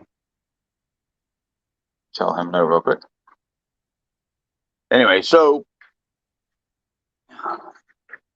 I don't know where to begin. You know, this is that moment when the show has digressed into such a cesspool of, you know, if I've got you on board, that means it's probably time to end the show. But anyway, to keep at least the thought process going, it's hard for me to address that. It'd be like me trying to explain how planes fly and describe how that whole scientific process works, and then someone asks me, why are the tires made out of rubber? Or why do tires on a plane have a tread pattern that's similar to the ones that are on a car? I mean, that's how out there it's a smart move. Like, what having the date one day off was like the smartest move ever, because then everybody will argue about the date being the first, second, third, you know, going back and forth with the two and all the one date and all the two and all this caught up in that, when no one even thought for 1 second of thinking way after that. I'm going to bring in Joe Daniel. Joe, you come in here and we're going to talk about. I told you I'd light your ass up, sir. Huh? Yeah, I told you I'd light you up. I told you I'd light you up. But so with all this stuff flying around, all these Tic Tacs, all that stuff flying around up in the sky, not one of those pilots or anyone has told you that the Earth is not on a spinning ball. If you want to go flat Earth route, dude, I did that 3 or 4 years ago, and I destroyed Eric Dubay, Matt Powerland, Mark Sargent, all of them. Yeah, and they remember it. And they don't remember it as me. They remember me as an entity called American Idiot, which was fun. Joe, if you want to come in, click that link, bro. Perfect name for you. What do I really know about Tic Tac? So we've got someone back in here for Tic Tac. Actually, Barnes, if you want, you can come on the show. Click that link that's 2 spots above you. You can actually come on the show, because this guy that's on here right now wants to talk about palm fronds and shit like that. I got you though. I got you. But yeah, I can. We can talk about body doubles. We can talk about body doubles. No, you can talk about that on your channel. But basically, the way I look at it, dude, is it's hard to smile and to be in a positive frame of mind when we talk about Vegas, because this is an event that really happened, and you don't think that it pretty much did, or you don't think certain people died, things like that. You don't see that as being disrespectful. And I do. Yeah. And I it'd would be say like if your grandmother died disrespectful. and you were at your grandmother's funeral, and I went up to you and said, "Hey, she's kicking it back at the pad, dog. Let's go have some beers with her." You're gonna be like, "Dude, this is not the time to be saying those things." And that's kind I of would say like, yeah, she's living here with all of us, even though she's gone. She's back at the pad kicking it. I wouldn't get as mad. yeah, but Some of these fuckers that's get. a spirit kind of mind kind of thing. It's not nothing more than that. I wouldn't get as mad as some of the people have gotten mad over this Vegas thing. Over the top mad, like Eddie Schmidt's having heart attacks going on here, talking to us about it. When he hears this kind of stuff, it's like you don't have to get that mad about it. Like, no, I don't. But the not thing you, is but that there's people. Keep in mind, I that took over my life for 3 years. There's people in here that were there that night and were shot at. And when you say things like certain things didn't happen, and especially with me, when you say Melissa Ramirez was not what we saw laying on the ground in the video that I took 3 days to just figure out if I was even going to release that video or not, because it's not an easy thing to deal with, bro. You have to understand there's a lot more that went into, I got a lot of help for that. But at the same time, you've got to remember there's thousands of people that were affected directly by this event. And when someone comes in that has nothing to do with the event whatsoever, was not there, doesn't have a friend that was there, nothing other than to basically be disrespectful and say certain things didn't happen just because you think that. I say it in a polite manner to where it's not like I'm coming I know, off. but you're saying it in a way that because you kind of laugh about it because you don't understand the impact of what you're saying. It's almost like, and this is going to sound bad, and I'll use improper terminology, but it's like having that retarded kid that says things that you kind of go, yeah, but it's Thumper. You kind of have to run with it. But whatever. I was hoping you had something new and you weren't going to just talk about pom poms. I got something new. Why do the timestamps change colors when someone walks by? Yes, I know the shade factors, but I've never seen that before on any other surveillance video other than some that have come out after Vegas that were identical to that timestamp. So why does that change color like that? And it's not even accurate when it's changing the colors from black and white. Fun of the guy that actually did some of the software programming that causes that thing to do that? Yeah, sure. I'm making fun of him because it's only happened to be that chime stamp color change bullshit on like 3 major events in the media over the past 3 years. Only that's the only place I've seen it is Dayton and George Floyd and here. And imagine that, and I'm involved in all 3 of them. Wow! I didn't know that. I just noticed that the time stamps are similar. And let's do this. Let's talk about the physics of time travel. Let's pick your brain on that one. All right, we have Barnes is back in here. Let's talk about how we're so quick to change the subject, motherfucker. Well, keep in mind that this original show was intended to I know, you're right. The UFO community, and we kind of shifted gears a little bit for whatever reason, and I'm spinning back around here. We did get off of your main So here's what I'm going to do. I'm going to go ahead and shut this one down, and then sometime tomorrow I will bring up the UFO thing again and promote it in a little bit different way. But I do want to thank everybody for coming in. And Barnes, hang around and come back in, and we can talk about time entanglement. We can talk about warp theories and all kinds of stuff. And hell, I might even bring Jack Safardi in here if he'd be willing to come in and talk about it, because that's the subject he loves to talk about. How about we do a Vegas stream one of these days, an old school Vegas stream? So let's do that. Old school Vegas stream? Yeah. Well, when you say the word Vegas streams, I think about a certain individual, and someone went to his house. Then do your like you used to do in your old lives, and so I don't have to come on here on your UFO stuff and bust you out and light you up on Vegas stuff. I can do it on a Vegas stream. Yeah, I got you. Joe, you'd have to click that link that I put in there if you wanted to come in. But Joe, we can do that because that would just go down a whole nother path that has nothing to do with the original theme of what the show was going to be about to begin with. But anyway, we digressed a little bit, so I am going to knock it out of the park right now and just say I want to thank Solid for coming on the show earlier. I appreciate that. It does take some cojones to come into what would be considered, I guess, enemy territory, if you like.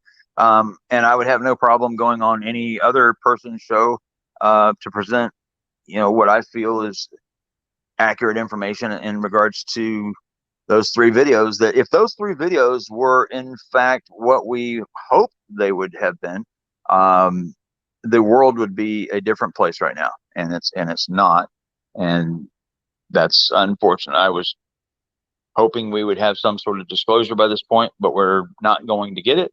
But we're going to be told we're going to get it. That way people can, for some reason, have these TV shows continue on in perpetuity. Anyway, Thumper, thank you for coming on board. Joe, I will grab you at some point in time and bring you on. Maybe tomorrow. Hang around, but pay attention to notifications when they come out. I haven't done a live in a while because I've been doing all this stuff with the Tiger King, Don Lewis investigation stuff. I've got a lot to do tomorrow in regards to that. And then maybe tomorrow night I'll come back on and we can talk UFO stuff, because I pissed off a lot of people on Twitter over the last 24 hours. And I'm sure they're chomping at the bit to try to get back at me. And I'm going to give them that opportunity. And we'll see where that goes. Anyway, Thumper, thank you for coming on board. Thank you, everybody, for dropping by. Later. And I will talk to you guys later. Adios. Have a great night.